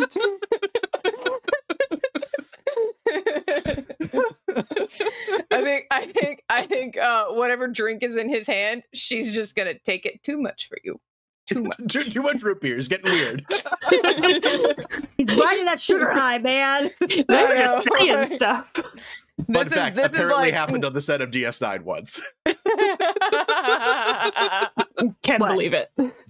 Can't believe it, sugar. The actor who the actor who played Damar, they had him the scenes where he had to be drinking all of the Canar, which they used Caro syrup for it. Yeah, and they had to switch it. Anecdotally, they had to switch it to sugar free because, according to them, he was getting weird. Take after take after take of just drinking Caro syrup. The sugar. Yeah, if you were picking a liquid to make your actor drink repeatedly, why would you pick Caro syrup? You know, because it's the consistency that you need. And you can make it up. You don't like it's gonna be literally whatever consistency you as a set have decided that it is supposed to be. I mean, and they as a set decided they were gonna pump this man full of so much sugar. Yep. I hear you, syrup. but I counter with we got a fucking 26 episode season. We gotta pump this shit out. We are filming 20 hours a day. And yeah, apparently they had to switch him to sugar free because he was so jacked up on the sugar at a certain point. Nobody ever said we did. They just said he got weird. Yeah. Now I know that, like, even besides getting weird, it would also just be like, I feel like drinking that much syrup would just make you sick. No, not good for you at all. I have my own story about being that much of a sugar high that we got banned. My best friend and I did Fed Challenge, nerdiest thing we could have done in high school. We did Fed Challenge for our macroeconomics class. We got banned from bringing cheer wine to the after school meetings because cheer wine is made with pure cane sugar. Mm-hmm. And my teacher was like, no more of the two of you consuming 3 or more cans in less than an hour. That is far too much cheer wine for an hour. No, it wasn't. I mean, look. I mean, I say this. I mean, I was an adolescent once as well, and I slammed far too many. I once chugged an entire liter of Mountain Dew and then went to sleep just to prove that I could do it. Yeah. Adolescence. All right, so what's your So Sosa's gonna go looking for Thinga. Okay. Yeah. Because she would really like to stick it to Lusk in a way that doesn't require her specifically to play. Okay. If I can pull this off. Sosa does not want to be a Tongo tournament champion because then they're just going to keep making her play Tongo. Yeah. There will always be someone who wants to beat her. Seriously. I will send a quick message to Nico updating on the plan as if Nico has seen the clip. And then I'm going to go with Sosa to assist on any rolls that Jen has to make. The message is it? Like, probably the exact wording is, we are recruiting a female Ferengi to compete in a tournament. We don't know if she can play, but we're going to get her to win. Brannigan thinks it's a good idea. We're putting a team together. So we'll be in the Hollow Suites, and whenever we get a Hollow Suite number, I will tell Nico where it is. So I think Nico is sitting at this table. I imagine at this point Nico has moved themselves so that they are like facing both of them, like this is an inquisition, and has just been like sitting here listening to the story exchanges, gets that message, and then goes, sorry, Jeddah, are you guys having like a competition here? A tournament or something? Oh, no, so we're not like hosting it or anything. Like there's like a big like Tongo tournament going on, but it's like over subspace, but like so like people will like join from like holosuites and holodecks, like from different places all over the quadrant. It's all remote. But a lot of people are still watching it. I mean, we have a, you know, decent sized Ferengi population here on the station. Frankly, you know, Tongo is you know, reasonably popular over at Quark. So you get a lot of you know, Bajorans and Starfleet that get into it. So, you know, it's kind of a big deal. It's a, you know, big like watch party. Okay. It looks like some of my lieutenant commanders are getting into something. They're gonna train someone. I don't know. It's the way you said that makes it sound like your lieutenant commanders are like this isn't unusual. You said that so casually that my lieutenant commanders are getting into something. Is that a problem you usually have? Like we're naughty puppies. Oh, my lieutenant commander is scheming again. And this time Brannigan's involved. Well, oh god, my chief of security, my chief science officer, and the second officer of the ship. Yeah. They're scheming. Fucking dream team. Between my knowledge of strategy, Vimes's knowledge of training up to be unreadable, and then Brannigan is mostly there for moral support. I don't actually know what Brannigan brings to the team, but yeah, man, yeah. We're gonna have this this Ferengi trained up in no time. Brendan, do any of my security officers play Tongo? You're gonna make him play against. I'm gonna come play, make them train against Thinga. Ask them nicely. I'm gonna ask them nicely if they're not busy on their shore leave. Yeah, no, I feel like somebody's somebody's in the Tongo, assuredly. Let me pull one of our security. It's got to be Binks. Here. It's got to be Binks. If we're being real, Binks. Binks is our baby boy. It's got to be Binks. Baby boy Binks is a Tongo shark. Yeah. I'm gonna send a message to Binks and go, we're entering somebody into the Tongo tournament and we're going to need to train them. This is a thing you do, correct?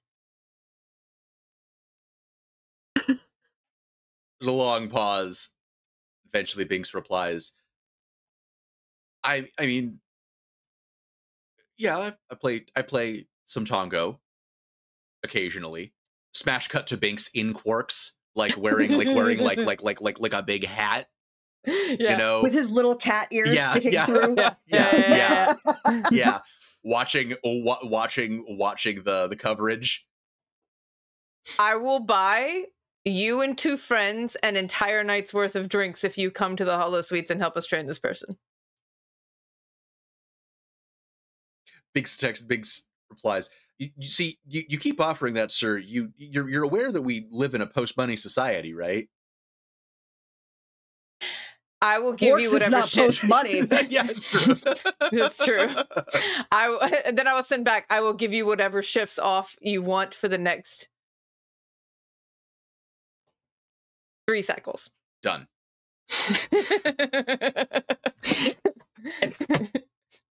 So yeah, back to Jetta's question. It's like, well, up to something is kind of an ambiguous term, but generally it's, you know, related to downtime when they've decided to get into an activity. This activity just so happens to be on the station, not on the ship, and it looks like it's speed running a Tongo competitor. I think Naiko, like, while this is going on, Naiko's just going to type back and be like, so who's playing? Question mark. Group chat opens between Naiko, Sosa, and Brannigan, and the like all 4 of us. Ferengi woman Thinga, husband Mudjig. We're going to train Thinga to beat the pants off of Lusk, not in a sexual way. He doesn't deserve it. Yeah, this works because this way a female beats him and it doesn't have to be me, so I'm not stuck defending the weird title from my previous host for the rest of my life. Just you're on a mission, like a Ferengi carrying a Tongo wheel is just chasing you, going like, accept my challenge. This is like the Black Knight from Monty Python. It's like, oh, I guess. This has something to do with the Reen symbiote, I guess. Correct. Well, no, then Nico was saying this out loud to the tape. This has something to do with the Reen. Jenna go, symbiote. No, okay, it's a trill thing. Yeah, there's okay, never mind. Honestly, say no more. There's like previous host drama. Like honestly, it's constant. Well, they are. It looks like they're making a new friend, someone on board the station, and they're gonna. I guess they're gonna play. I guess somebody's gonna play esports. Somebody's gonna play Tongo. Yeah, power to them. If there's anything that I can do, I guess, let me know. I can't make any guarantees necessarily, but could you maybe tell me? You know where people are. They're running around looking. They are currently actively running around looking for somebody who I assume they just met. Not. I mean, in the streets is the wrong term. But like, do you have, when people dock, do you have a directory of where they might be? So, tell you what, I can't give out that information for what you're doing, but if they're looking for somebody who is into Subspace Tongo, then they're going to be in Quarks.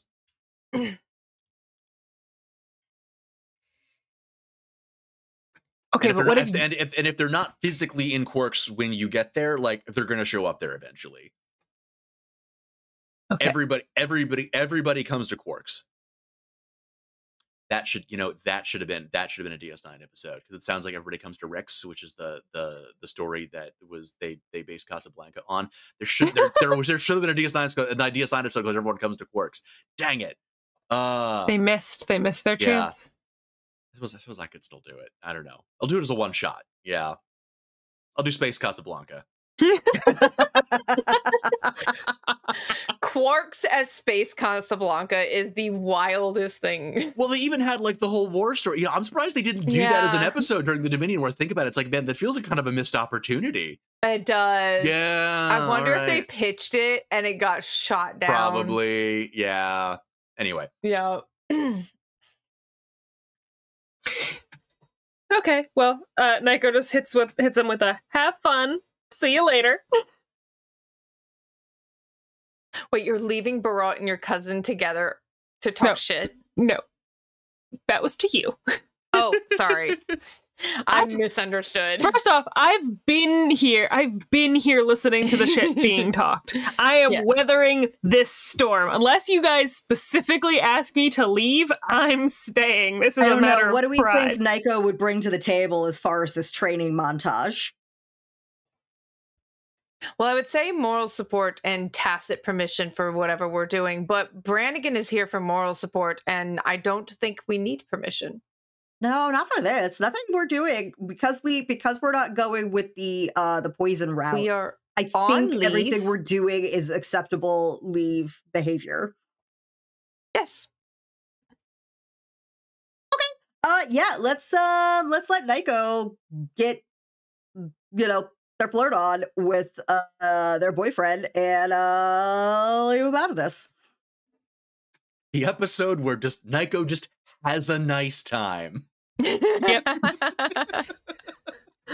Visits some family, gets to go on a nice date, just weathers this weird cultural gets to crawl around their tubes. You gotta crawl around the tubes. I got to fix a foreign turbo lift. It was great. You could be the fun B plot of the episode. Yeah. Yes. This is the equivalent of when Sosa was off collecting specimens during the funeral. Oh, Brendan, I have a terrible, wonderful question. Is Lusk on the station for this tournament? I'm gonna say no. Damn. Yeah. I was gonna be like, Nyko, could you stop a turbo lift? Can you Can you trap? Can you trap a terrible little man in a turbo lift for like 20 minutes? Won't hurt him. All right.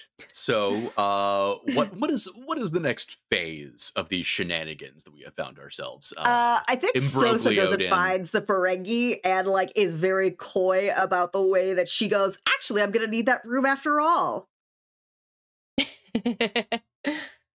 Let him think that Sosa's gonna be the one competing. Okay, yeah. Well, yeah. So first of all, yeah, I think you let Fruel know, and Fruel is like, oh, great. Here, let me just clear you some space. Nope. Cool. Yep. They're out. They're out. They're out. They're out. They're out. All right. Cool. I blocked out some time for you. I have calculated out our friends and family rate for you. I'll just build that to you're with the Gallant. Yep. All right, let's build that to the Gallant's account, and it is ready whenever you need it. Great. And she is going to find Thinga. You walk away, you hear convince them Thinga to participate in this plan. You walk away and you hear Fruel going, Bronk, kick those Klingons out of Holosuite 5. No, Bronk, now. No, Bronk, I swear on all the Latinum in the Celestial Treasury, I will transfer you to Jacksonville. I am not kidding. No one wants to go to Jacksonville. Yeah, and you find it's a little tough to like try to pick people out of the crowd, standing room only in here, but you do find a table near the back where you see Thinga and Majig sitting. Thinga, hi. Quick question. What would you say your current skill level with actually Tongo as a player is? It's Reen or so with your commander or so what do you prefer to go by? You could call me Lieutenant Commander Reen if that's more sure. Lieutenant Commander Reen, sure. Yeah. Commander, I'm so sorry. I didn't think I'd ever be seeing you again. I didn't think you would be here at our table. Just talking to us. You approached us, talking to us like regular folks. Okay. You're asking me about Tongo. Yes. Yes. Well, I play. I play. Obviously, I'm a huge Tongo head. But I'm okay. Like, I used to compete. I never got much above like a level 6, 7. Like not a grandmaster or anything, like by any stretch of the imagination. I won a planetary tournament once. That's not nothing. It was a pretty small planet. Okay. But what would you say to spending like the next 12 hours getting trained to try and turn you into a Tongo tournament champion so that you can try to beat Lusk and I can stop having to listen to his stupid fucking face? You want me to beat Lusk? Yeah. Because like I can give you all of like the strategy, insight, etc. that I remember. I know, I guess I'm just saying, like, because like I'm like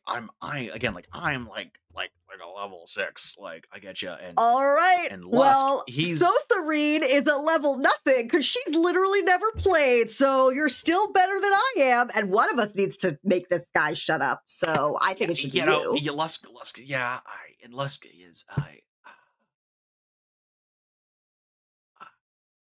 yeah, he's a Targ dung, but like, he's like, Lusk is like the cat though, and I'm a level 6. Like, I just don't, like, do you think I can? Thinga, by this time tomorrow, it's going to be you who's the cat.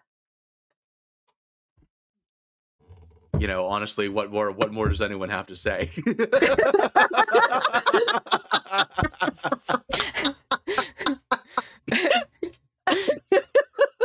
Just Vimes behind Sosa just leans over to Brandon and goes, that was a good line. And Brandon's like, it's like stealing that one. Except for the fact that like we've been like using the wrong animal this whole time. Yeah, that would be the next question. Was I thought it was a goat. Shh, it's a cat now. Shh, just like let it happen. I understand. Mighty Tiger. Understood. And Brandon just leans over and goes like, why does a goat make more sense? And how do I know this and you don't? Yeah. Because you hang out with me too much. Now come on. We have to turn her into a champion. Let's go. All right. Well, let's get the team. Together. All right. What roles do we have to make and how can I assist? Great. You know, what an intriguing question. Not 100% how I saw this episode going. Into our pool to make this happen. Yeah. Brendan, you tried to get us to I'm okay with it. We will not follow your plan at any given moment. I am accustomed to it. So let's see. What do we want to do? I will not dance your merry dance. And you know what? I'm not against it. I just gotta participating in the spirit of the episode. Yeah. All right. Sosa sticking to her principles, which is I will not. Exactly. But also, how dare that man? How dare he? Okay. Yes. So, Sosa, you are trying to teach Thinga, like, Leet Tongo strats. Hell yeah. Yeah, okay. And Vimes, you are trying to you're sort of assisting and you're trying to help Thinga with their Tongo face. Yeah. Tongo face and probably some epic shit talking. Okay. To like verbally emasculate this Get person. in their head. The mind game element. Games. Mm-hmm. All right. Okay.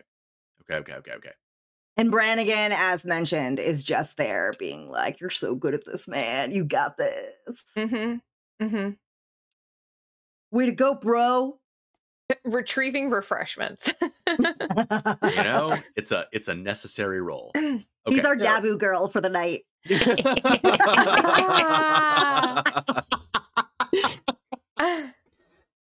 We can get him like, you know, the maid boy outfit with the yes. And then Binks is also there to like actually like test the be skills. A player, to, you know. Yes.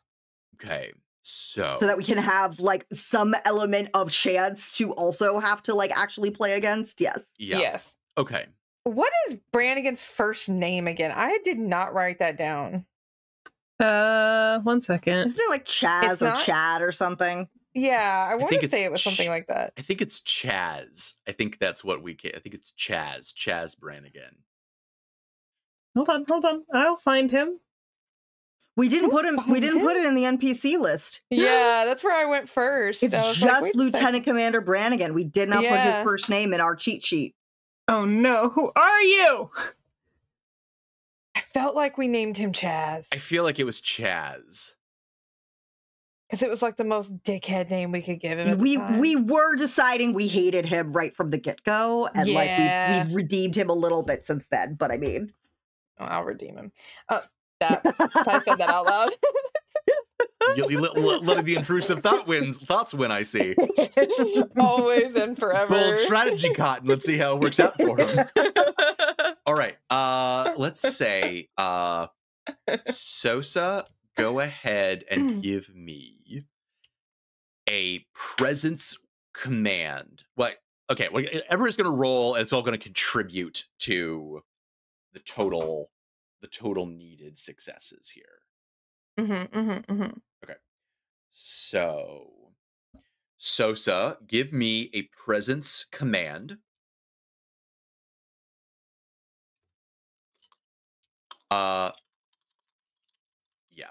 Presence.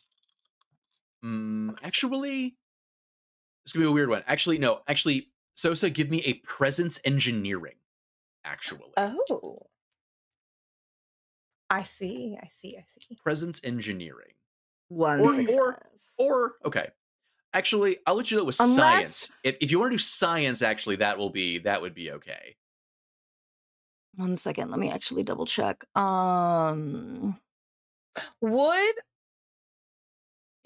Would she get an extra dice because she's got the memories from the other? I was actually just looking at that. I was like, what do talents do? And I do have the talent of join, so I do get a bonus die. Yeah. Yeah. Okay. Yeah. And I'll let you use science actually if you want to. If we're looking at it from the perspective like the science being like the science of Tongo, the deep rule. But look, you get like deep in the weeds of the rules of any game, and it just all becomes fucking math. So I still only have one success, but I also got a complication. Okay. Uh-oh. Cool. I want to burn a momentum, or can we burn a momentum to add a fourth dice to this? Like, if you would like paid for the momentum. I paid for them. I'm telling you to use them, Jen. Do it. It's the principle of the thing. Motherfucker! Okay, I rolled my one success well under what I needed, and then I've rolled an 18, a 19, and a 20 on the subsequent dice we've added. What the absolute Yeet fuck? the dice. They are D&D dice forever. Only for Pathfinder and D&D. Now, exactly. To add some additional successes, Vimes, go ahead and give me a control command. Okay. Okay. I am now like questioning my dice. Okay. You know. Okay. I rolled an 8 and a 1. Yeah! All right. Sosa is extremely rusty when it comes to Tongo. But Vibes is very on top of the mind games portion this of is the what lesson. I do. Yeah. This is everything I do. Projecting the confidence. See, do you know what Nico could have done if Nico was here? What's that? Given the assistance thing? That or my backup plans, which would have, if an ally fails a task, as long as I am present, we can add more momentum to the pool. Oh. Because I have a focus in persuasion and deception. I don't know if that does anything. I don't remember what focus does. I don't think either of those would work in this case. Yeah. At least for like the teaching aspect. If you were the one who was trying to have a Tongo face, yes, I would count it, but you're teaching someone else. Yeah. Okay. So that's 3 successes for me. And one for Sosa. That brings us up to 4, an accumulative 4. I like that. Yeah, how many successes do we need here? Yeah, what's the little clock we're working on here? Okay. I am actually just And how much does Brannigan's hype count? Oh, I have just rolled for both Brannigan and Binks. And they both added 2 additional successes. So I am the weak link in this team, 100%. There is a reason why Sosa should not have been the one competing in this tournament. Sosa knows she's been out of the game too long. 40 years! 4 years! Multiple hosts! Oh. How many hosts have you lost in 40 years? I think actually, technically, there's probably only one host in between. Okay. Maybe 2. 2, I think. So because one died very abruptly. Yes. Mizra's tenure was unfortunately fairly short. Because they died unexpectedly and violently in a war. Mm-hmm. Yeah. Mm-hmm. War is tragedy. Yes. And then was Grigan is who we decided came after? Yes, yeah. And Grigan was just an academic. Grigan's a It was just a dude. guy. He was a biochemist. He just did his shit.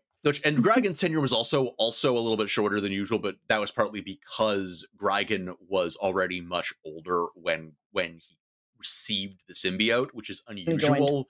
But again, because of the weird circumstances of war, it was necessary. So Kyle, who had a pretty long normal length, 2 surprisingly short host lengths, and then Zosa. Now you know the rest of the story. It probably was before Kyle that we just haven't made up yet. Yeah. Well, so between you guys, I think you guys have 8 total successes.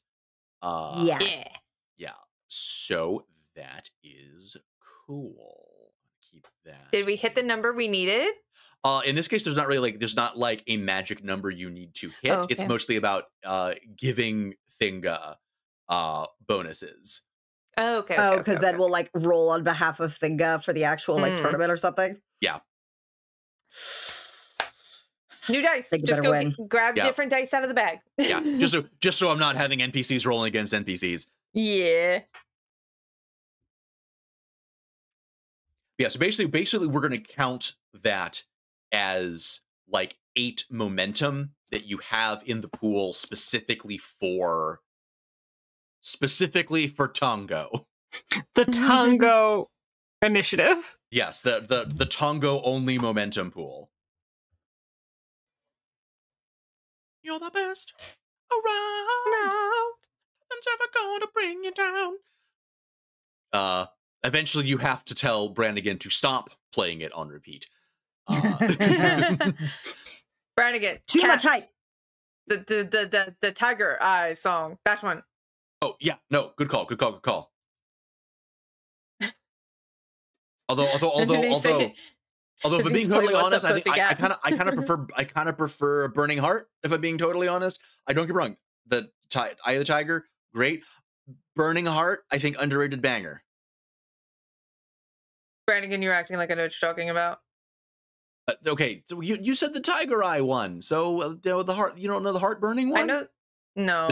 The two different heart burning ones from the same movie. No, all right. Anyway, it's good. Here's Eye of the Tiger. Eye of the Tiger, meow meow meow meow meow meow meow. The Catnian remix.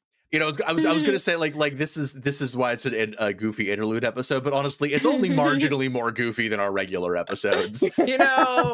We really have been very lower decks energy this whole game. I mean, at a certain point, it's if you're gonna just do really super staid serious all the time, it's gonna get boring. We've had our very serious moments. We do. We do. Very serious moments. We've had serious moments about serious issues. Very special episodes. They added Whoopi Goldberg to TSG for we just started season 2 on our rewatch and literally watching Guinan come in with the hat. The hat. I love that hat. So there was a point in time where one of my previous partners, his best friend, had a birthday in January. We'd always go up to New York City for the weekend for this friend's birthday. And one of the places we kept going to when we would be in the city for a weekend was a bar in Brooklyn that did Star Trek bingo on Sundays, where you got a card and then they put on episodes and you mark off when they did certain things. Oh, that's pretty good. The reason why I thought of that just now was the bartender had a Guinan hat that he would wear during Star Trek bingo that I think one of the regulars had made for him or something. It's pretty honestly great. Legend. I love that so Unfortunately, much. that bar has closed down. Yeah. Otherwise, I would try to look up and see if they still did that. But yeah. Well, it sounds like we just need to have our own Star Trek bingo night and our own Guinan hat. Wear the Guinan hat you wish to see in the world. Hats, because kind of yes, actually. I am not a DIY kind of girl. Let me do. It's been a while since I've looked real close at the hat. Let me see. While Julia is investigating the Guinan hat situation, closing the Guinan hat gap with the Soviets, we're gonna. There is a very. How old is this? This is 2018. Oh my god! This website looks like it was made in the early days of the internet, but there is in fact a pattern. There's in fact a white nerd out here making random costumes, and one of them is just this hat. Oh, I love it. You can believe. Yeah. All right. Well, the day of the tournament approacheth. Naiko and Barat will be here in this to watch. But like from a bar. We are watching from a bar while you guys are in the hollow suite doing the thing. Watching from a respectful distance. Yes. And from a distance where I will not be called upon to do anything. I'm on vacation. All right.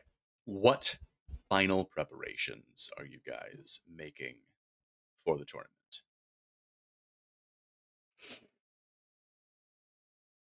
I want to find out where Lusk is staying and just pull some favors to like have people harass him so he's paranoid.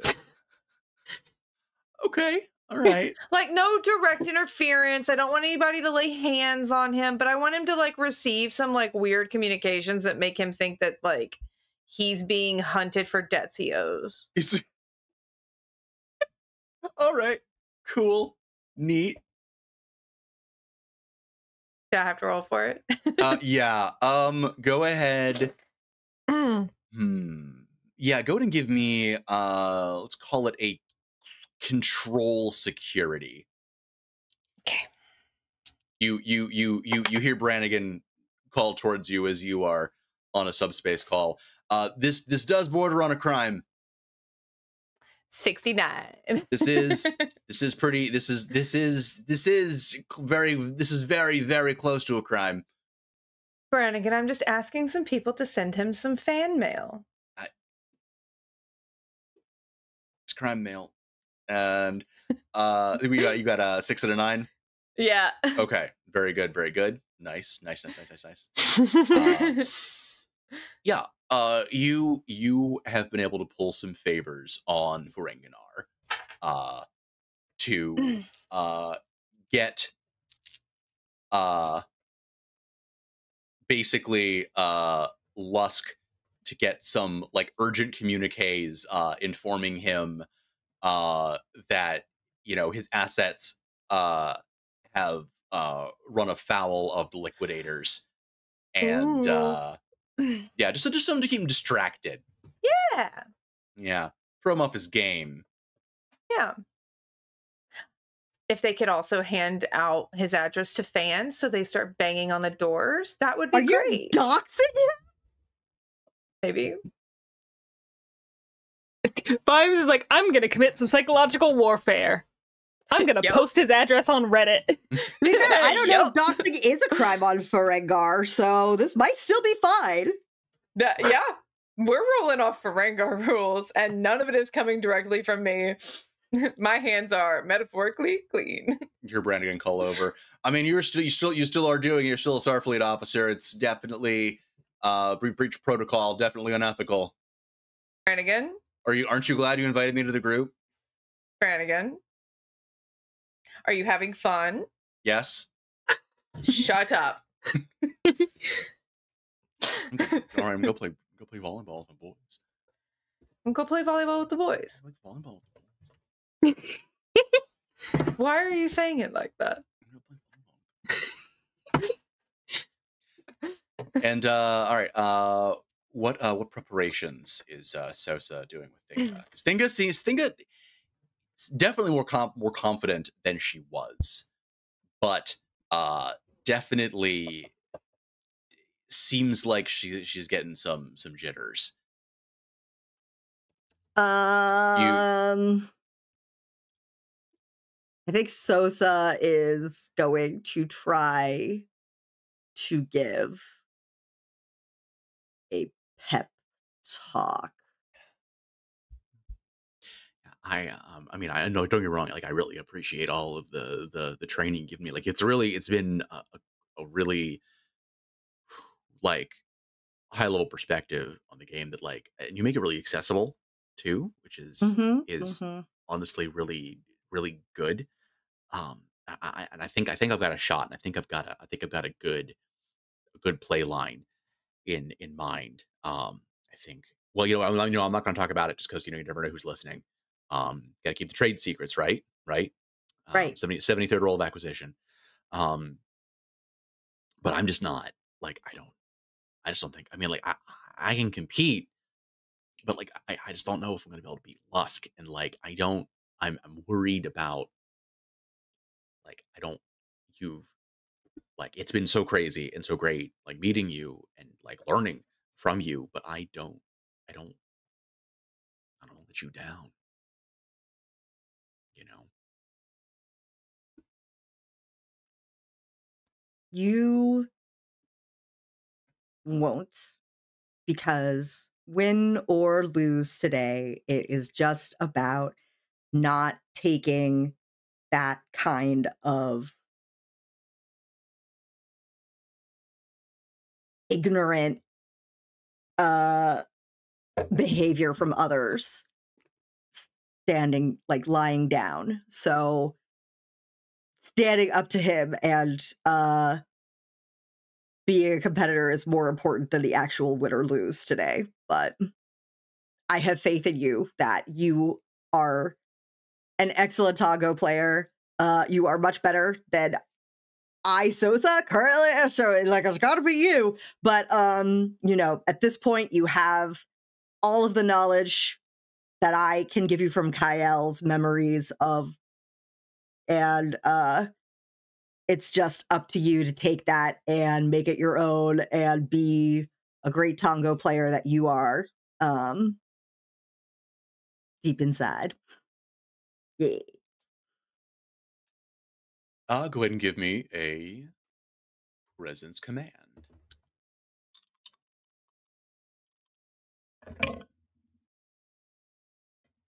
Is it, do I have to go under, or is meat okay? Meat speeds. Okay. I would also like to spend my determination. Okay. For this role. Which it looks like I have to tap a value in order to do that. Mm-hmm. And my value that I'm tapping is I can make something from nothing. Oh, snap. Yes. So I have one success, but I am going to re-roll the failure to see if I can't get better. I cannot get better. So one success is all I have from that pep talk for Thinga, unfortunately. Still, hey, it is something. I'm going to add that to your pool. Add that to the pool for Thinga. Add that to the Tongo pool. Bet you wish you hadn't used a throwaway joke on this NPC's name now, don't you, Brendan? I don't know. I'm having a great time. My notes are very upset every time I type their name. They try to autocorrect it to things, and then I'm like, no. I said what I fucking said.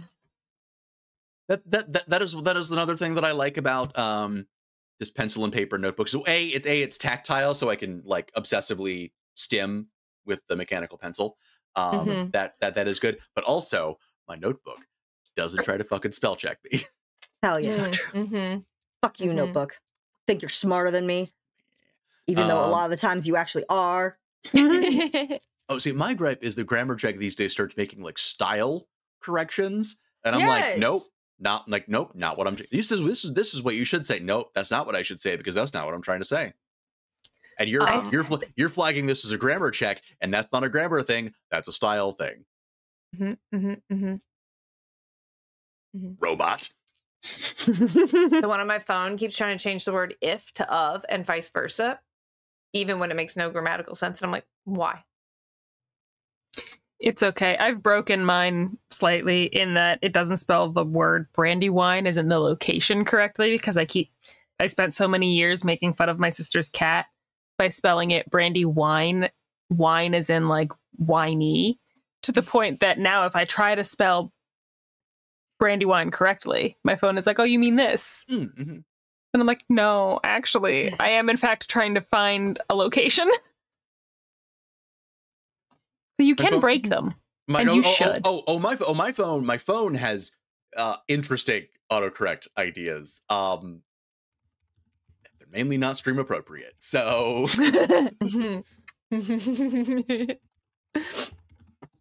And I think, right. So back to Thinga. Thinga seems assuaged by your pep talk. My very mid pep talk. I mean, it wasn't nothing. It was pretty good, you know. By this time, also, honestly, you're still kind of riding the high of by this time tomorrow you will be the cat. It's you know, you will be the cat. It's carrying some water there. I think you're right, and I think it's going to be better also if I don't, go in like that. Then that way I'll be operating in peak performance and won't be letting the pressure get to me. Could you mind doing me just one favor? Just here, and signals to the bartender. Can I get two Eovasser energies, please? Oh, sure. And, yes. And he gets two cans that the bartender blows the dust off the top of. And he brings them over on like a tray with like a little cloth on it and just says 2365, an excellent vintage. And Thinga takes them and says a toast for luck. Sure. Man, this takes me back. And toast. And it it tastes like 40-year-old energy drink. Didn't like it when it's fresh either. It's warm. It's not cold. Nothing. Not even like room temperature. It's like they've actively been keeping it like propping up the like I keep thinking POS system, which is like the modern day, like what you would have at a restaurant, but like I'm sure they'd call it something else. But like essentially the computer that they use to like ring everything in. So like it's actively like hot. At some point, Rom jury rigged a way to cool their hollow suites with Eovasser energy. Closed loop water cooling system, but it's just energy drink. It makes the holodecks extra peppy. Yep. That's good eel. That's what you said, right? Like in the sign. Yeah. That was the slogan, right? That's good eel. Familiar. Yep. Like that good sounds eel. like Kyle. Yep. Yeah. I think so. All right. That's all right. So I can't tell. I think it might be sick. I don't know whether that's the nerves of the Eovasser. Either would be perfectly understandable. And as you go looking around, trying to determine whether or not your stomach is going to settle after the abuse you put it through, you kind of flag people in the crowd. You see that looks like Nico and Rot are up on the upper level, cozy little table,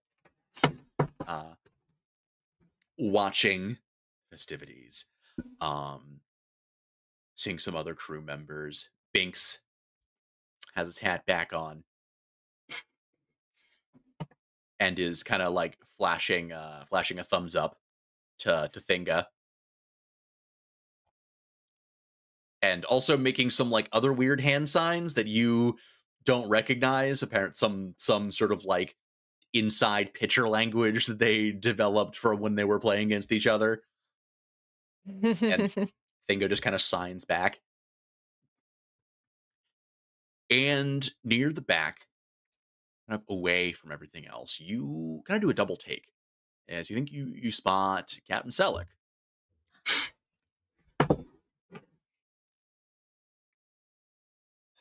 Captain is here to watch. And looks like, yeah, Captain Selleck is hanging out way at the back by the wall, by some pictures.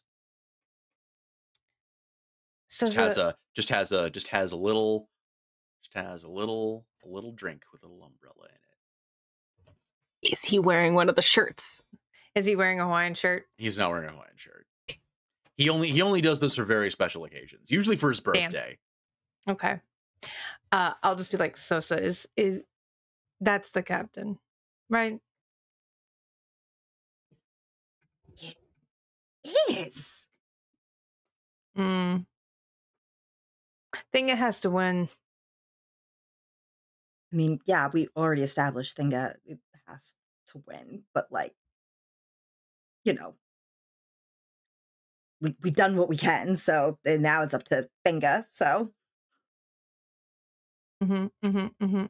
We've done everything we can.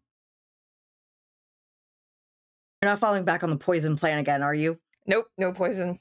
Okay. No physical. You were doing the poison. weird. We've done everything we can. Ha ha ha ha. Internal evil plans. No physical poison. I have broken no Ferengi laws. You know what? We are going to leave the very unsettling way that you phrase that alone, because as of right now, my understanding of the situation is that no laws have been broken, no poison was used, and that's the way I would Correct. like my understanding of the situation to stay. Are you 100%? This is why we're friends. Are you 100% sure this Yolvasser wasn't poisoned? I need to go. I think. Hang on. I need to go find somewhere. That's not poison. That's just the fact that this really should have never been consumed by humanoids. It's actual trash. No, Sosa, emergency medicine hats, please. That is a sick Ferengi. This thing looks sick. I mean, definitely very pale. Yeah. I need snacks. I need to put food in this Ferengi. And I think, yeah, while Vimes is tending to the care and feeding of your Thinga, you once again catch Captain Selleck by the back, and Captain Selleck actually makes eye contact and sort of nods at you. And then sort of kind of looks up at the screens and then kind of turns around and starts looking at the pictures on the wall.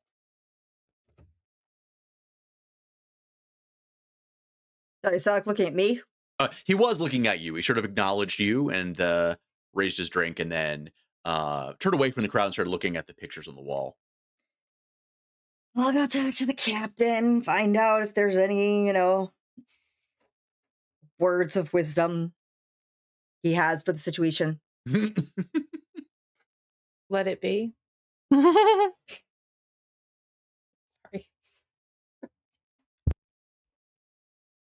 Hello, Captain. Nice to see you. Enjoying yourself. Oh, yes, it is quite pleasant, Commander.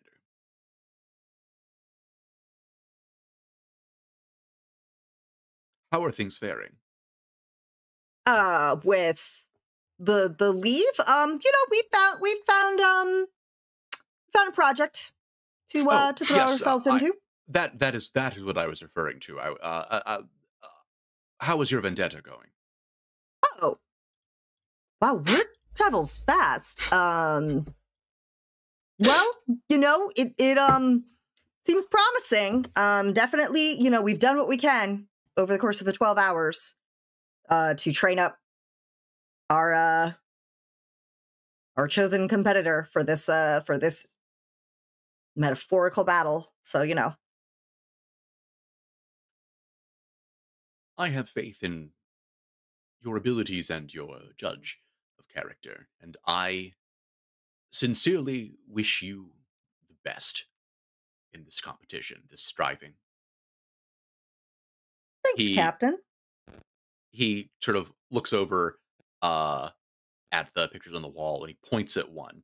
And you see that he's pointing at a group of, looks like Vulcans in Earth baseball uniforms. He says,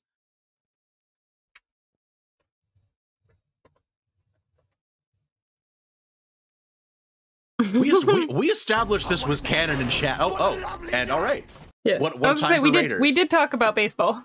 We did establish that canonically in chat like a long time ago. Bar wall on Deep Space Nine. But Raiders. they take pictures at the end of the episode. Hi, Raiders. Hello. We are playing Star Trek Adventures and raising money for Medical Aid for Palestinians. Some donation incentives. If you like what you're seeing, you can donate $5 to give the crew a momentum. Helps them. You can donate $5 to give me a threat. I like that. You can also donate $5 to name a red shirt. Haven't killed any red shirts yet. Yours could be the first. Although it would be really impressive for you to figure out how to kill a red shirt in a esport Tongo tournament. Don't test me. Yeah, it would be challenging. You know what? I'd find a way. Yeah, we're in a bit of an interlude episode, bit of a beach episode, where we're doing a Tongo tournament in a minute, and the captain is dropping lore. Yeah. Yeah, picture on the wall of Vulcans in, looks like Earth baseball uniforms.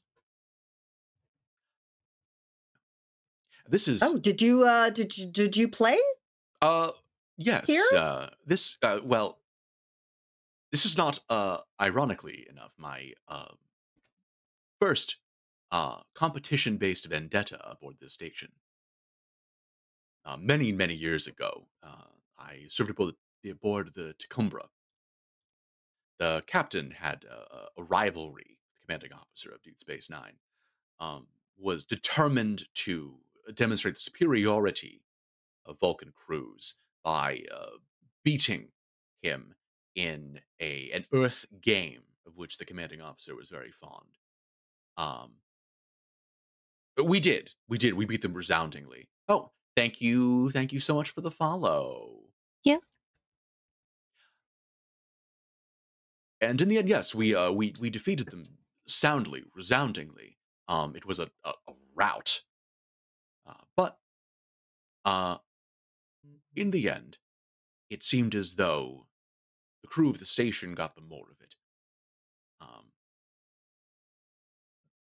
My captain never really understood the lesson, but I think I did.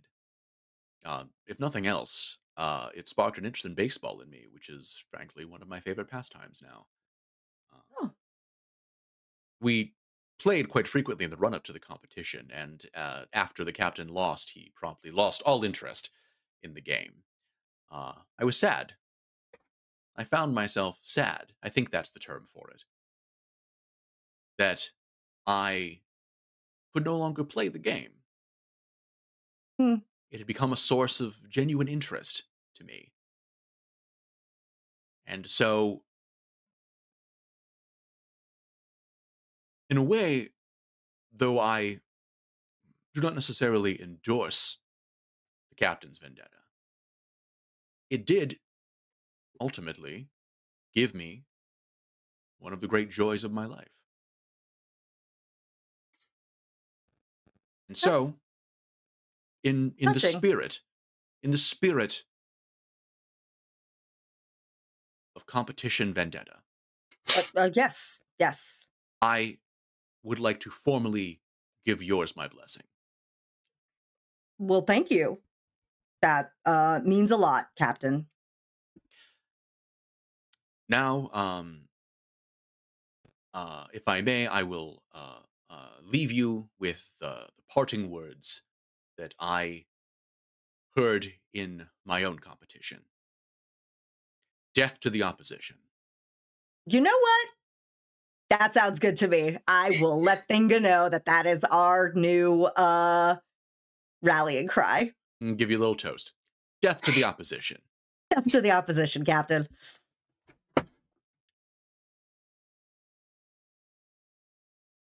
Hell yeah. Hell yeah. So do we get another momentum in the pool for that little? Yeah, all right, sure, okay, all right. Come on, you know the what? captain gave us permission Monologue to tax have of a a vendetta. momentum, sure. Look, if we are literally going to have to leave whether or not Tongo wins this tournament, which is like the emotional buildup of this entire beach episode, 2 dice rolls, I want as many pluses to these dice. You've seen how I've been rolling tonight. That's fair. I need all the help I can get. I bought 2 momentum, by the way. I'm just saying. I know, but we used 1. We did? Yeah. Yes. We used 1. So there's 2 regular momentum in the pool, and now you have a total of 10 Tongo momentum. Tongo specific. 10 momentum, which can be specific momentum. that can be spent only for Tongo related dice rolls. But that's all we care about this episode. So Yeah. And Naiko's just having a fun little B plot. Naiko's having a fun little time. Naiko is up on the little second floor balcony. On a cute little date. On a cute little date. I survived the family dinner. Yeah. And the test. The test I had to go through. I got to do engineering work on a building that isn't mine. I'm having a nice little date. Yeah, and I think and as you were settling in, ready for the tournament to start, you hear Monty calling over as Monty has sort of made his way through the crowd and kind of sounds like, "Oh, hey, sorry, am I late?" No, I don't think it's started yet. Soon though, and I will point down to where the group is. Specifically. Oh no, I wasn't talking about the tournament. No, I meant the what's it like the intelligence exchange. Yeah, that happened yesterday. Oh, did Jenna not shoot. invite you to dinner? No, I couldn't get away. But hey, and he looks over at Barad. Hey, hey, since I couldn't be there, like I don't know, could we get like a mulligan on that? And we're to cut away. Round 2. Fight. All right, it's time. And the best way to do this. Yeah, okay. I think this will be good. All right, so unfortunately, Thinga must go into the holosuite alone. Must face the gazebo alone. Must face the gazebo alone.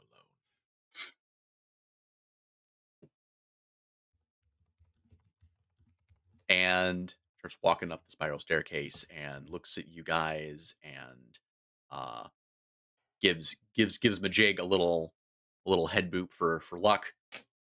They're cute. And in they go. And you see on the screen that you've zoomed in on the holographic arena, at the center of which is a massive Tongo wheel. One of the main separating factors from subspace Tongo versus physical Tongo is that physical Tongo only accommodates about 8 players, up to 8 players, whereas subspace Tongo has significantly more. It is a tournament described such, but it's really just one very large, very long game of Tongo. With players progressively getting eliminated, starting at around 80 players and gradually shrinking down. And there is a Ferengi in a dark suit that comes out with what looks like one of those like long, thin, old-timey TV microphones. Says, "Greetings, ladies, gentlemen, and rational actors of all species. I am your infinitely alluring host, Sajak, and welcome to the 237th annual All Quadrant Subspace Tongo Championship." Sajak. Is his brother named Pat?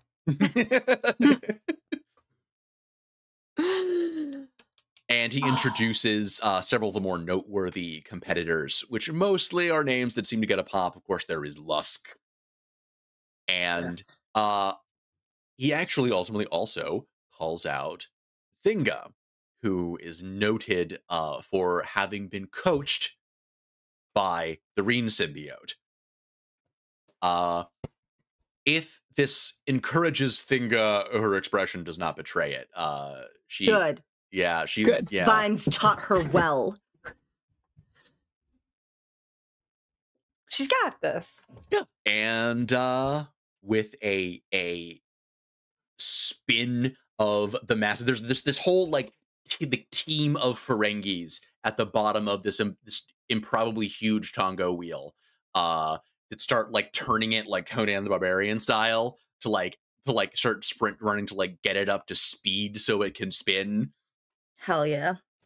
And the first round begins. Who wants to make the first roll here?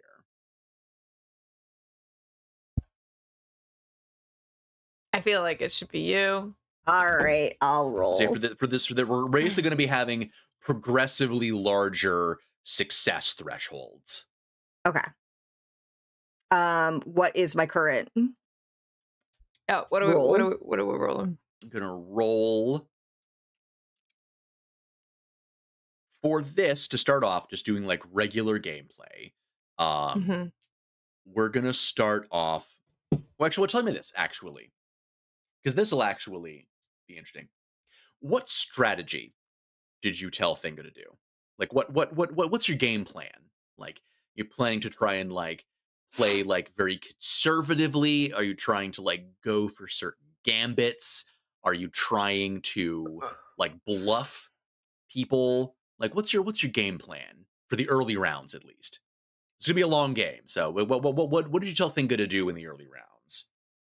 For the early rounds, I think the goal is keep an eye out for always keep an eye out for an opportunity where you could noticeably better your position if you feel like you've got a really strong position. Otherwise, the point is just to wait for the duds to weed themselves out early. Okay. So that you are, still keep an eye. Don't be afraid to take a big risk if you think that there will be a big payoff, because that will still help later to shore up your assets to go after the big fish towards the end. But otherwise, you're mostly waiting for those little fish to just like really take themselves out. Like they're gonna be bad. All right, cool.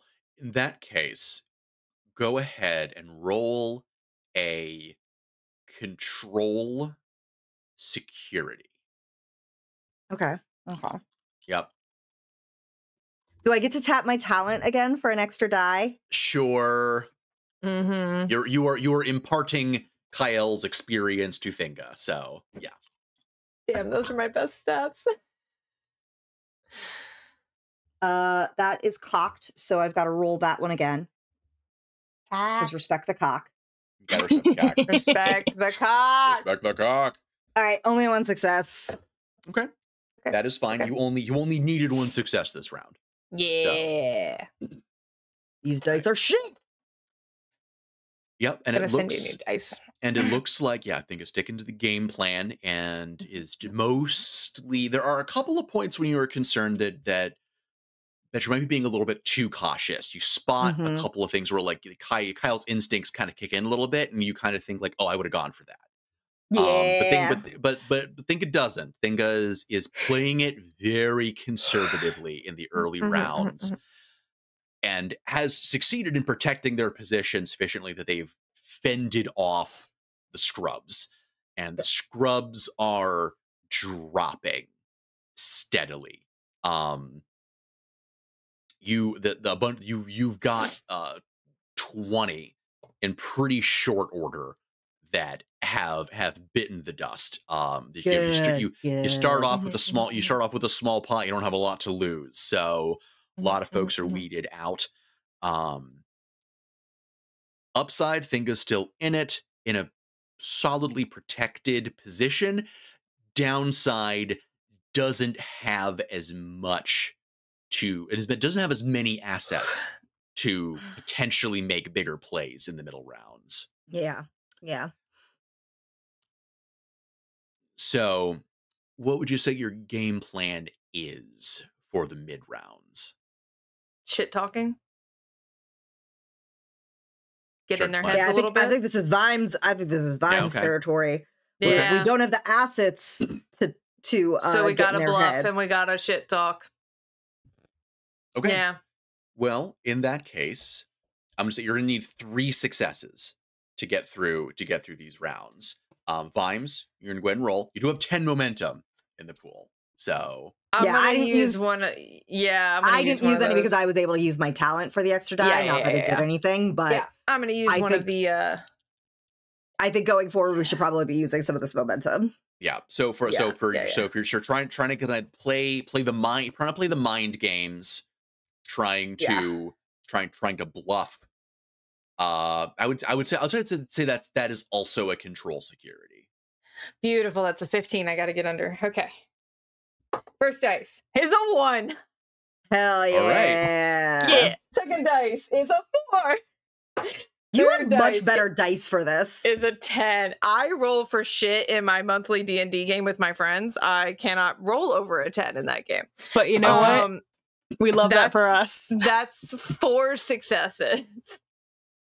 Oh yeah, that is okay. You have gone over the threshold, and it looks as though it is paying off. And this is now, once the scrubs are out, you're getting into the would be sharks, and it's a question of who who is a shark and who's just a minnow with a big fin. And there's definitely some like table bullying going on.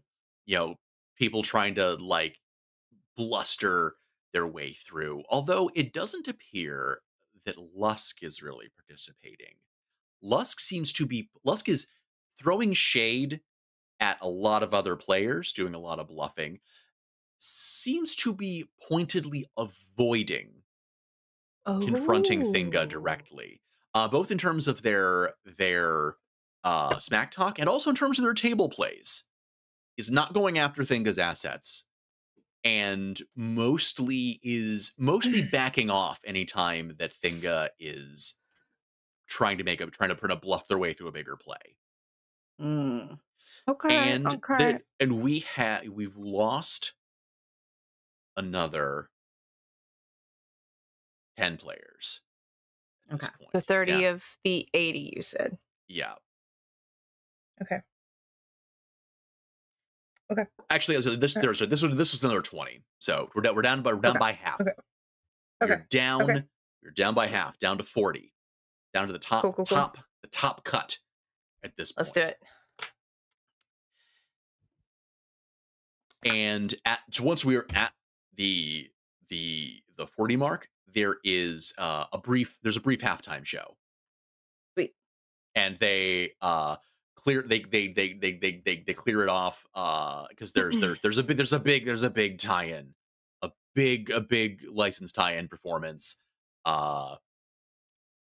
and with that competitors get a break for refreshments for the restroom, because obviously you have to hold it during Tongo. Not doing so is a mark of weakness. It's a mark against. Just straight up has one of those like devices where it like is a funnel attached that like catheter with a tube down to a bottle. Yeah. Oh no. And also means that people get to converse with their teams if they have any. So if you want to have a quick strategy session for the later rounds, hell yeah. Time. And Thinga does come out and get some refreshment, and then Thinga looks okay, but you can tell that like Thinga is like sweating, and her hand is has a little tremor. I'm gonna look at Sosa. You do the pep talk, me do the pep talk. Who's doing the pep talk? Nico kind of at this point, Nico has come down to see how everyone's doing. Hi. I'm glaring at Sosa. Pep talk, me, you. I'll try. I'll be back up. If it doesn't go well, come to me. Well, Thinga does actually come over to you guys like, okay, that's going pretty good. You like, what are we thinking? What are we thinking for strategy? Also, well, first of all, like, what are you thinking for strategy? Oh, what am I thinking for strategy? You are the player. We are just here to help you be better. I don't know. Like, I mean, I'm in a pretty good, in a pretty good position that it's like, I mean, I'm torn because like, so I can try to play it safe again, wait to try and go for like the knockout blow, like until there's not many people left. But again, I feel like I feel like my assets have barely appreciated for the whole for the whole tournament. Like I'm looking at my growth curve, and I'm just not seeing the returns that I think I'm gonna need to be able to beat Lusk. Thinga, you're not playing the game, you're playing everyone else at the table.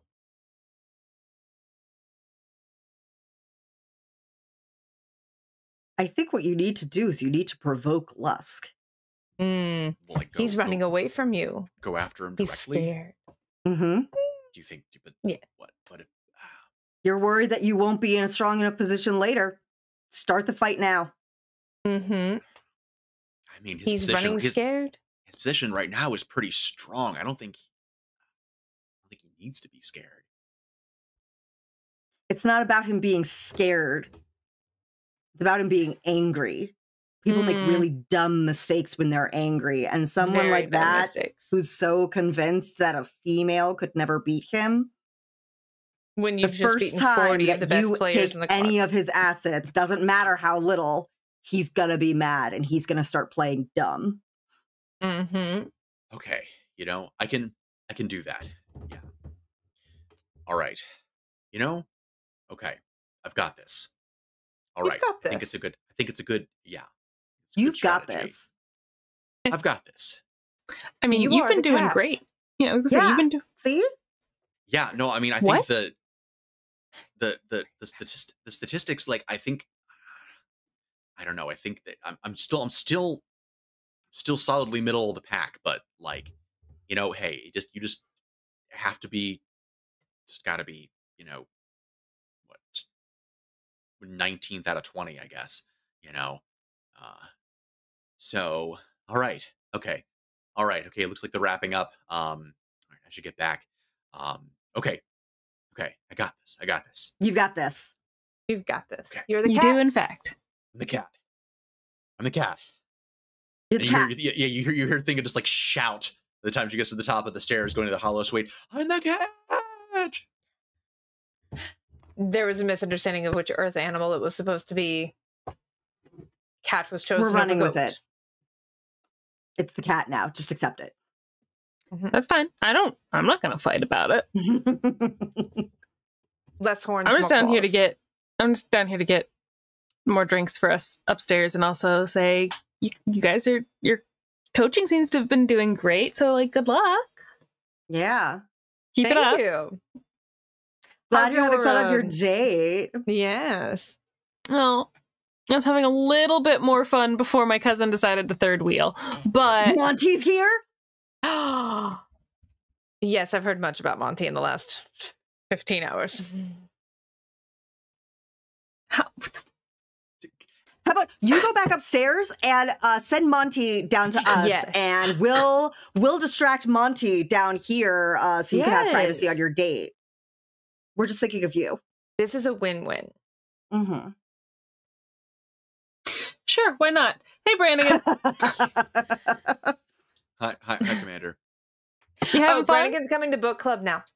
Yeah, and actually, he says, and he looks like he's going to start a conversation, but then he gets a little chime on his badge, and he's like, "Oh shoot, it's volleyball time." Oh, you go have fun with your boys. My boys. Yes. Yep. All right, good to see you, Brannigan. And I'll go back up, and I'll hand out the drinks. I'll hand Monty his drink, and it's like, there's actually people downstairs waiting to talk to you. And yeah, just like and waving.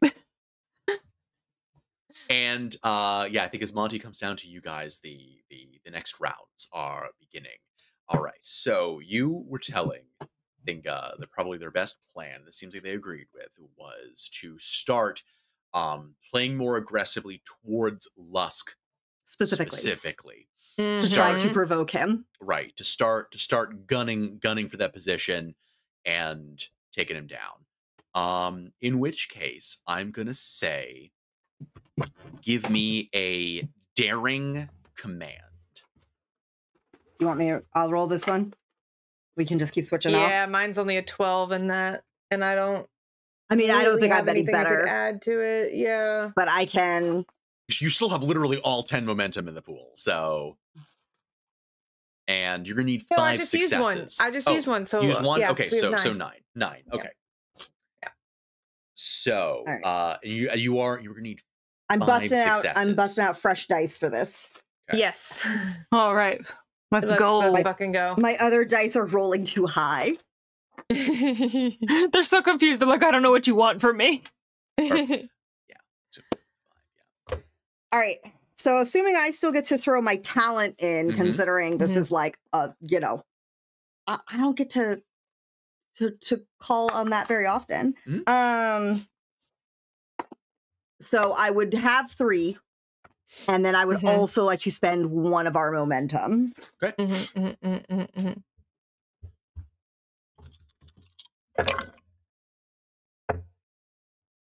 That's better. That's going to be 2 successes. Okay. Okay. You need 5 to clear this round. Okay. Yes. So if you want to, do you want to spend some more momentum? Yeah. Do it. Okay. Yeah. 2 more. Spend 2 more. Well, I need at least 3. Oh, do you? They only got Yeah, 2 because successes. I only got 2. That's If I need 5, right. I need to spend. Spend all 3 of them. Yeah.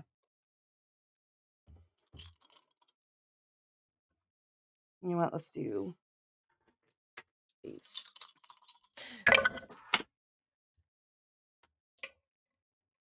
Only 1 more. Damn. All right. I'm trying to think if there's anything we can do. So this is not necessarily an elimination. Just this is going to be an adverse circumstance. Up to you. Okay. You know. So if you want to say let it ride, we can roll with it. Yeah, we're only gonna have 6 momentum left as it is to keep us moving forward. Maybe we should just accept the adverse this time around and see what happens. Yeah, I think you're right. Okay. You keep rolling better than me anyway, so maybe like next time you'll be able to like really fucking put some work in. You said that, and now I'm gonna roll 20. I cursed you. I fucking cursed you. And yeah, this is overall a much more aggressive round. You see Thinga start to go after Lusk, and it seems like that is the blood in the water that people are waiting for. That people across the board all start taking like big swings. Oh yeah. With one exception. Lusk is mostly not retaliating. Lusk does take some lumps on their assets from Thinga and from some others. But Lusk is mostly still keeping very constrained, even like not going for some like fairly like middling risk stuff, which is kind of against what the rest of the table is doing. And he cheating? And it looks like and Thinga's assets are Thinga's like giving as good as she's getting, but her reserves are taking a beating. Okay. And several more people are eliminated as a result. You are down to the last 20. And Thinga was prescient in that, you know, just needs to be 20 of 20. And Thinga is clinging to the bottom of the board, but is not eliminated. Okay. But going in is not in a fantastic position going into the late rounds. Like, still in the game, but like does not have the kind of board setup that you would really want to see at this stage of the game with 19 other competitors. Yep. And I really think this little bastard's cheating. There is going to be another, there's this is not the halftime, but it's, a long commercial break. Okay.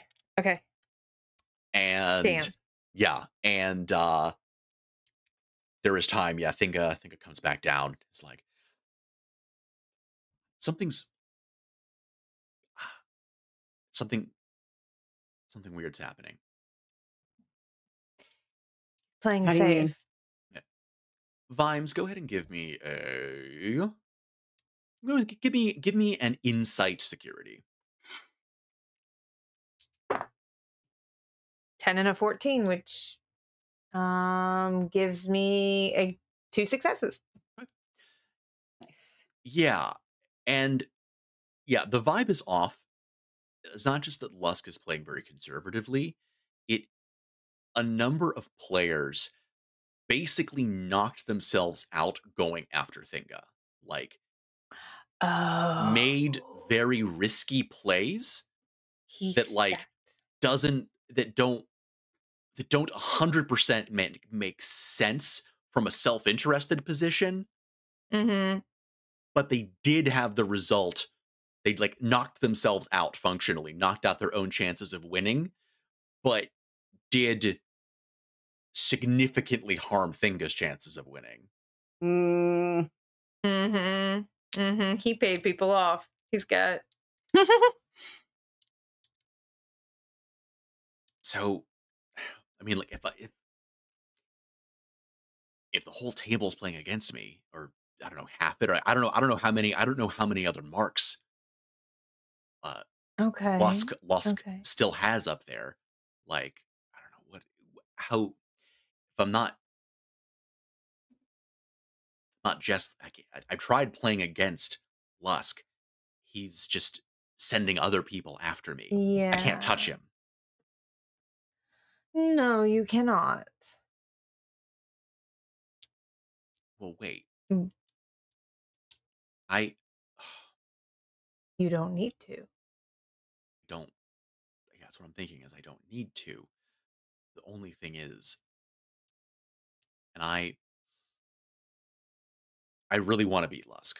Like, I really do. Yes. But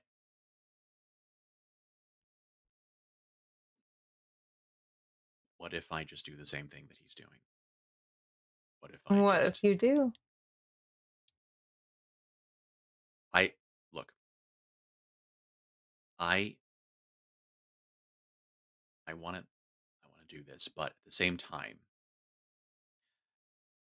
Commander Sosa, you've done so much for me in this to help bring me this far, and I am doing this in a certain respect for you, and I'm, kind of, I guess, carrying Kyle's torch at this point, whether that's fair to say or not. And I also don't want to throw away, to make it seem like I'm not living up to Kyle's legacy by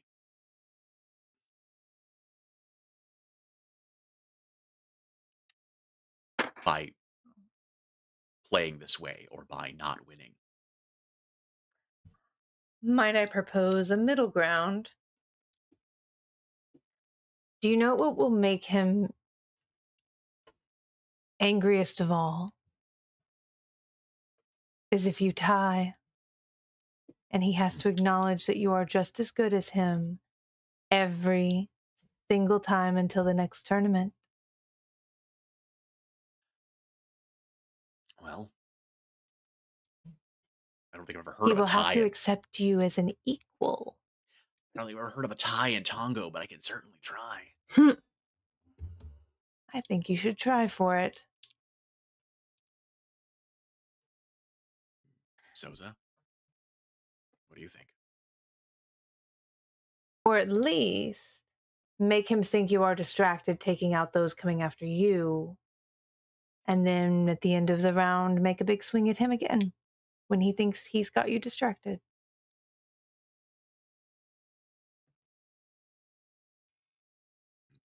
So what do you think?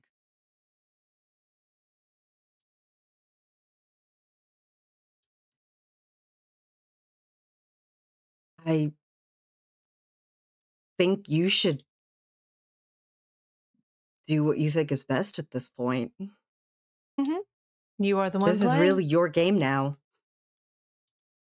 And I promise you, whatever you do, the fact that you've made it this far, despite that odds that Lusk is stacking against you, shows just how big of a threat you are to him. Mm. All right. If he's not able to beat you in a fair fight, then that's its own win. All right. Well, okay. Wrapping up the ads. All right. Going in. This one's for all the, what is it? All the meeples. Yes, No. all the meeples. Okay. Meeples. 100%. All the meeples. Meanwhile, Vimes is like, I have a bard within 5 feet of me. Like, All right. Going into it's the final 20, the final 4. Final countdown. do I burn all the momentum and roll all the dice? Yes. How many do we have left in the Tongo pool? You 6? have Six. 6. So I'd roll 8d20. Yes. Hell yeah. I have 7 in my hand. Where's the one that rolled a 1 earlier? That one. Now is the Okay. time. Now is the time for the 8d20. Okay. Okay. Here we go. How many successes do we need to win it outright? To win it outright. Yeah. To win it outright, you are going to need 7 successes. 7 successes to win it outright. To get a tie. What do we need for a tie? For a tie, you gotta say to win it outright, 7. For a tie, 6. For a 5, on a 5, you don't win, but Lusk doesn't win either. All right. Okay. All right. Ooh, that's just as good. Okay, I'll say okay. Okay. Do I roll them one at a time or all together? Just do it all together. Just let it. Grip it and rip it. Let's go. Dink it and sink it. You got this. Okay. I got one. What am I rolling, Brendan? Oh, you know what? That is such a good question that you need to know. This is going to be, because you're kind of going for a weird strategy. So I'm gonna go with This is gonna be, there's gonna be another daring command. Daring command. Yeah. Okay, so I have 1. I have to bid a 12 for that. So I have.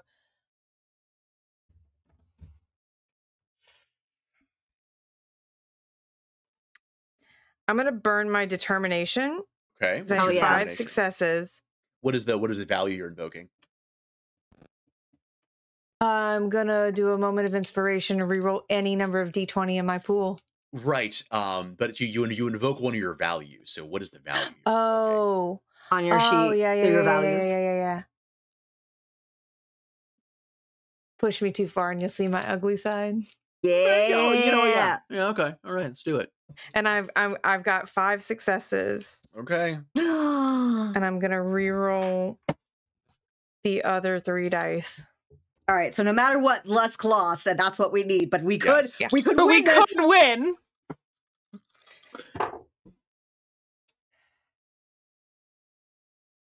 We won. I rolled a 9 and a 10, and I needed to get under a 12. So did you? So out of curiosity, did you just meet 7, or did you get a full 8?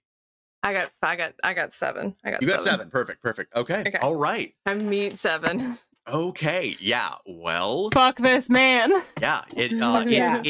It is looking like for a No, yeah, don't fuck this man. Yeah, not Yeah, literally. Correct. Not literally. Yeah. Figuratively He in doesn't the derogatory.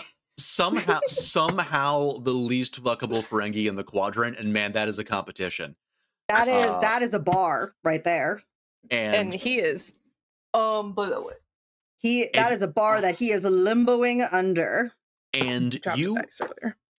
you see, it looks like initially Thinga is going with their plan of essentially playing the draw, basically. Yeah. Basically trying to just to do unto Lusk as was done unto her by playing by self-sacrificing in order to just damage Lusk's chances of winning outright. And it seems like it's working as we whittle down into the final 10 and ultimately the final 5. And there comes to be sort of a sort of make it or break it moment where there is a high risk play that Thinga could make to try to. There's a point where, frankly, that if you were to continue trying to just knock Lusk out or keep Lusk from winning, this would be the point where she would fall on her sword and bow out, and Lusk would not win, or she could go for it, and it's a very high risk, high reward. And she goes for it. She fully indexes the exchange, and there is a hard call, and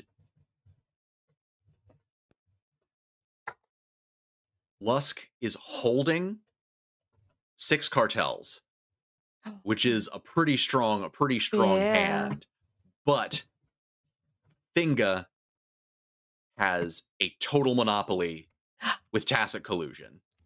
Yeah. Ooh, yes. Ruin him. And destroy him. Yeah, sure enough, it leapfrogs her from 5th position into 1st position. And at that point, all she has to do is just fend everybody else off. Is just stay on top of the mountain. And at that point, yeah, she locks in and one by one just picks all of them off. In the end, it's not even her versus Lusk. Lusk goes like 3rd. And it's even more embarrassing. Yeah, like Lusk is out like in like the last 3, and it's just her and some guy from the Tholian Expanse. Oh no, I was about to say, Brendan, is it another female player? No, it is not. Not so lucky. Unfortunately. Not so lucky.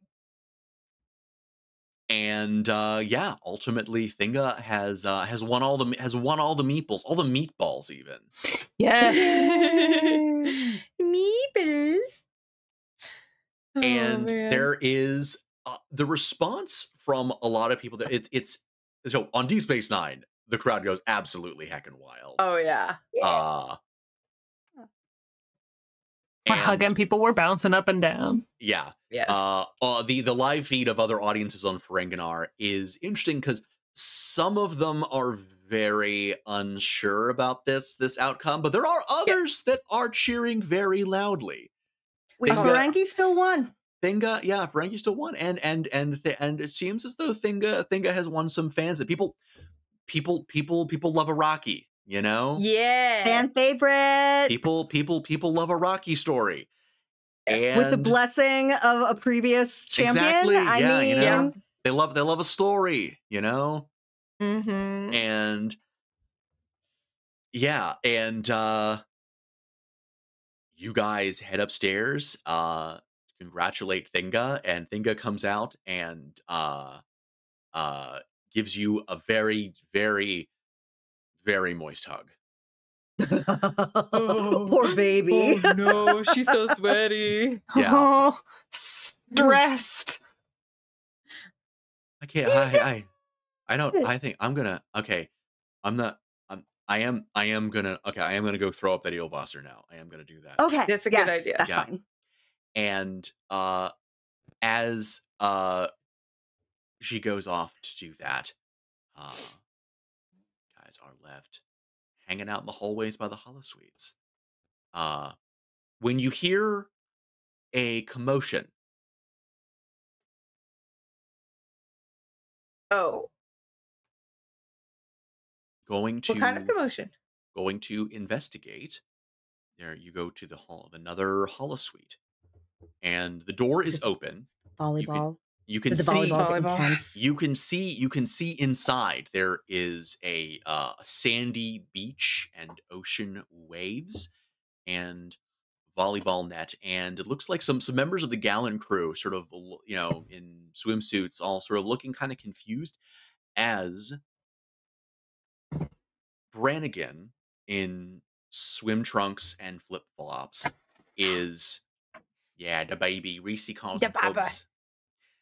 As Brannigan is marched out in swim trunks and flip flops with a pair of Starfleet security officers on either side of him, and Brannigan is complaining, like, "Can I at least get into my uniform, please?"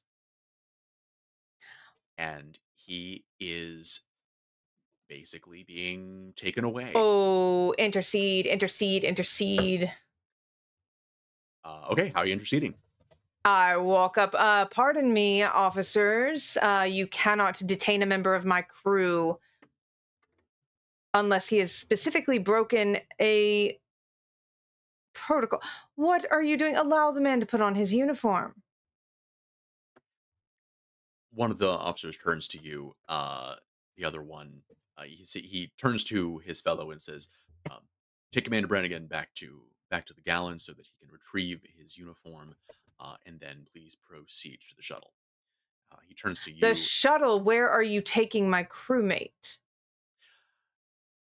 "I am taking Lieutenant Commander Brannigan into custody pursuant to orders issued by Starfleet Judge Advocate General." For what? Charges of having falsified his entrance into Starfleet Academy. Under what circumstances? I am not at liberty to discuss the charges being leveled against Commander Brannigan at this time. He is allowed an advocate to accompany him until someone more qualified is acquired. I will go.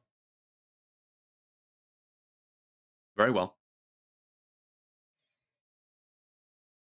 And I just walk by, like, shooting, like, I'll look at Nico, like, what the fuck? Sosa's just gonna lean over to Nico. Shit, I think I might know what this is about. What do you mean? I'm can't talk about it, sure, but I found some stuff when I was working on the vaccine through some less than savory channels, and some names I recognize popped up. So I think I might know what this is about.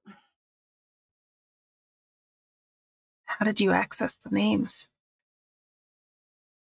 Dimes put me in touch with a contact who Was it on? dealt with this sort of things. I have to speak with the captain. And you see the captain, and as Vimes, you also see them at the top of the stairs as you are working to catch up with Brannigan and the other officer. You see that they're paused near the bottom of the stairwell as Captain Selleck is there, exchanging, having a very, like, heated, intense is the right word. Having a very, like, intense conversation with the security officer. Yeah, I'm definitely running up. Captain? Commander, would you be willing to accompany Commander Brannigan? Already done. Thank you. I'm going to see what I can do to clear this up with Starfleet Command. Right. Come on, Brannigan. Let's get you clothed. And I will pointedly take him, like, does the other security officer, like, have a hand on his shoulder? Yes. I will interpose and I will put a hand on his shoulder and start leading him away towards... That's right, wherever guys. Protect your man. Yeah. Towards wherever they were leading him, I assume to a transporter room up to the Gallant or wherever we're going.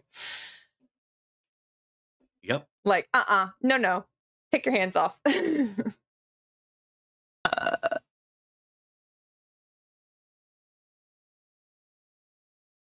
And you finally get a moment alone with Brannigan, as in his quarters. The security officer is standing outside. Yeah. And Brannigan goes to go change into his uniform. What is this about? Brannigan gets changed pretty quickly and comes back out and says, I know what it's about. I kind of always knew that this day would come. Is this what you were trying to not tell me in the bar earlier? Yes, it is. My only question is, how did they find out? And that is where we're going to end this session. I still don't know. You still don't know. We're going to hold this away from you forever. I mean, everyone's going to know pretty soon. So, yeah. Gonna have to smooch it out of him. It's going to be... Yep. And yes, that's gonna segue us neatly into what is going to be our final arc of Star Trek Gallant. Getting into the last stretch, the finale. We kind of bring some other threads together from earlier in the game. Oh boy. I mean, I have to end these interlude episodes with something dramatic. So yeah. Oh goodness, what a time we've had. There were some Tongos. There were some arrests. It's a good time. I had a good time. Nyko had a great time. Nyko really did have a good time. Well, Nyko's super relaxing leave day. Yeah. Well, did I at least like get in with Monty enough to get like Grandma's phone number? Yeah, did we like have enough time to like get some dirt from I want to Monty? go have tea with Grandma. Oh, don't worry. We're gonna get into the Bard family next arc. Don't worry. Yeah. Well, I certainly hope also that our audience had a good time as well. Yeah, if you hung out, if you chatted, if you donated, especially, it really does mean the world to us.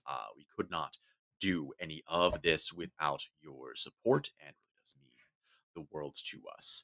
Let's go ahead and start doing our outros and our plugs, starting with Cass. Hello. Let's see, where will I be coming up? So this Friday, I will not be running the game, but it is table 2 of our Sentai and Sensibility game over on Tales from the Table Studios. That is Grimm's table set 80 years after mine. We are getting into the nitty-gritty of the political intrigue and things that are happening and conspiring between the GMs is happening. And then on Sunday, wait, what is today? No. I can read my calendar. Yes, so that's, but for me personally, tomorrow I will be back here for Redacted, JD's game. We are back, baby. And let's see, where will I be after that? Tuesday, I will be running my game of Sentai and Sensibility for Tales from the Table Studios. Let's see. I may have written my calendar wrong. That's okay. We're gonna roll with this. Yes, Sentai and Sensibility on Tuesday. And on Thursday, it will be God Complex over on Entropy Emporium, which is our Girl by Moonlight game that Will runs. I'm going to be the superior goo monster. That's all we need to know about that. And then you can catch me every other Sunday back on Tales from the Table Studios for Sundered Skies, our Fabula Ultima campaign. There are other things in the works. We have not finalized them yet, but I am excited for them. So keep an eye out on my Blue Sky for announcements. Very cool. Julia? Hi there. I'm Julia. I've been Nico Bard tonight. Nico had a great time. Nico finally got to relax a little bit after, you know, the stress of the last two big things that they've dealt with, you know. Negotiations. This was more relaxing than the beach episode for Nico, it seems like. Yeah, this is arguably, in a lot of ways, probably even better than the beach episode because, you know, less sadness at the front end. No funeral. Anyway, you can find me at HexSweat on all social media platforms. Saturday, I'm going to be back here at LFTA for our early morning game, 11 a.m. class reunion. I'm going to be playing Kelly Violet. I'm the terrible cleric rogue hybrid. We just killed... Here's the thing. We just killed an NPC who is not the big bad of the game.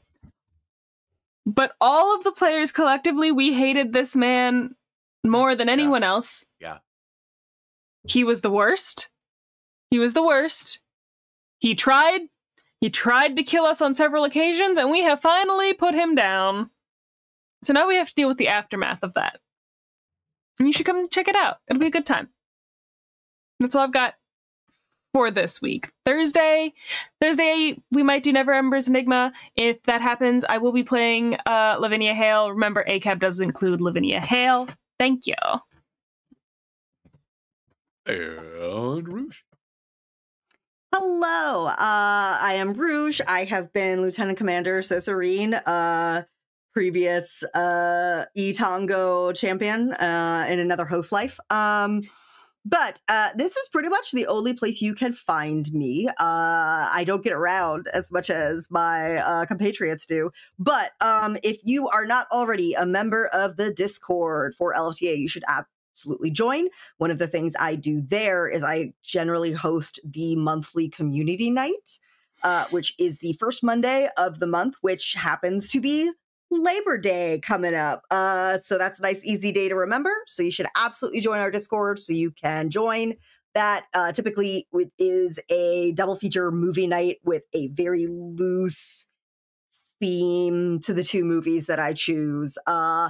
They're not typically good movies. The point is the heckling. It is a community sport. Other than that, I am gearing up for, separate from this, I am part of a team that fundraises for Extra Life, which raises money for the Children's Miracle Network hospitals. We are gearing up to our November, like, legitimate game day, and we might be doing some streaming before then on a few of the team members' channels. But if you follow me on Instagram under Pirate Rouge, all one word, no spaces, I will definitely post there whenever I actually have plans for any of that. So that's it for me. No, I don't have to move it. We were talking about doing the Street Fighter and Mortal Kombat double feature. Are we still doing that?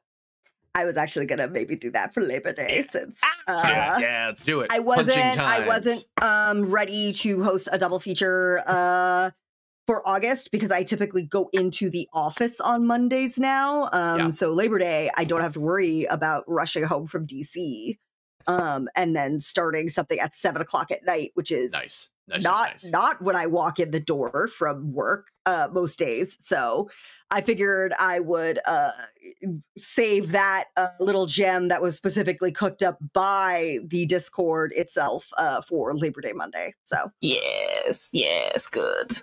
Amazing, we love to see it. Put it in my veins. And hi, I am Brendan. I have been every other sentient being in the galaxy. I did a lot of funny voices tonight. Let's see. What am I doing? What do I do? Who am I?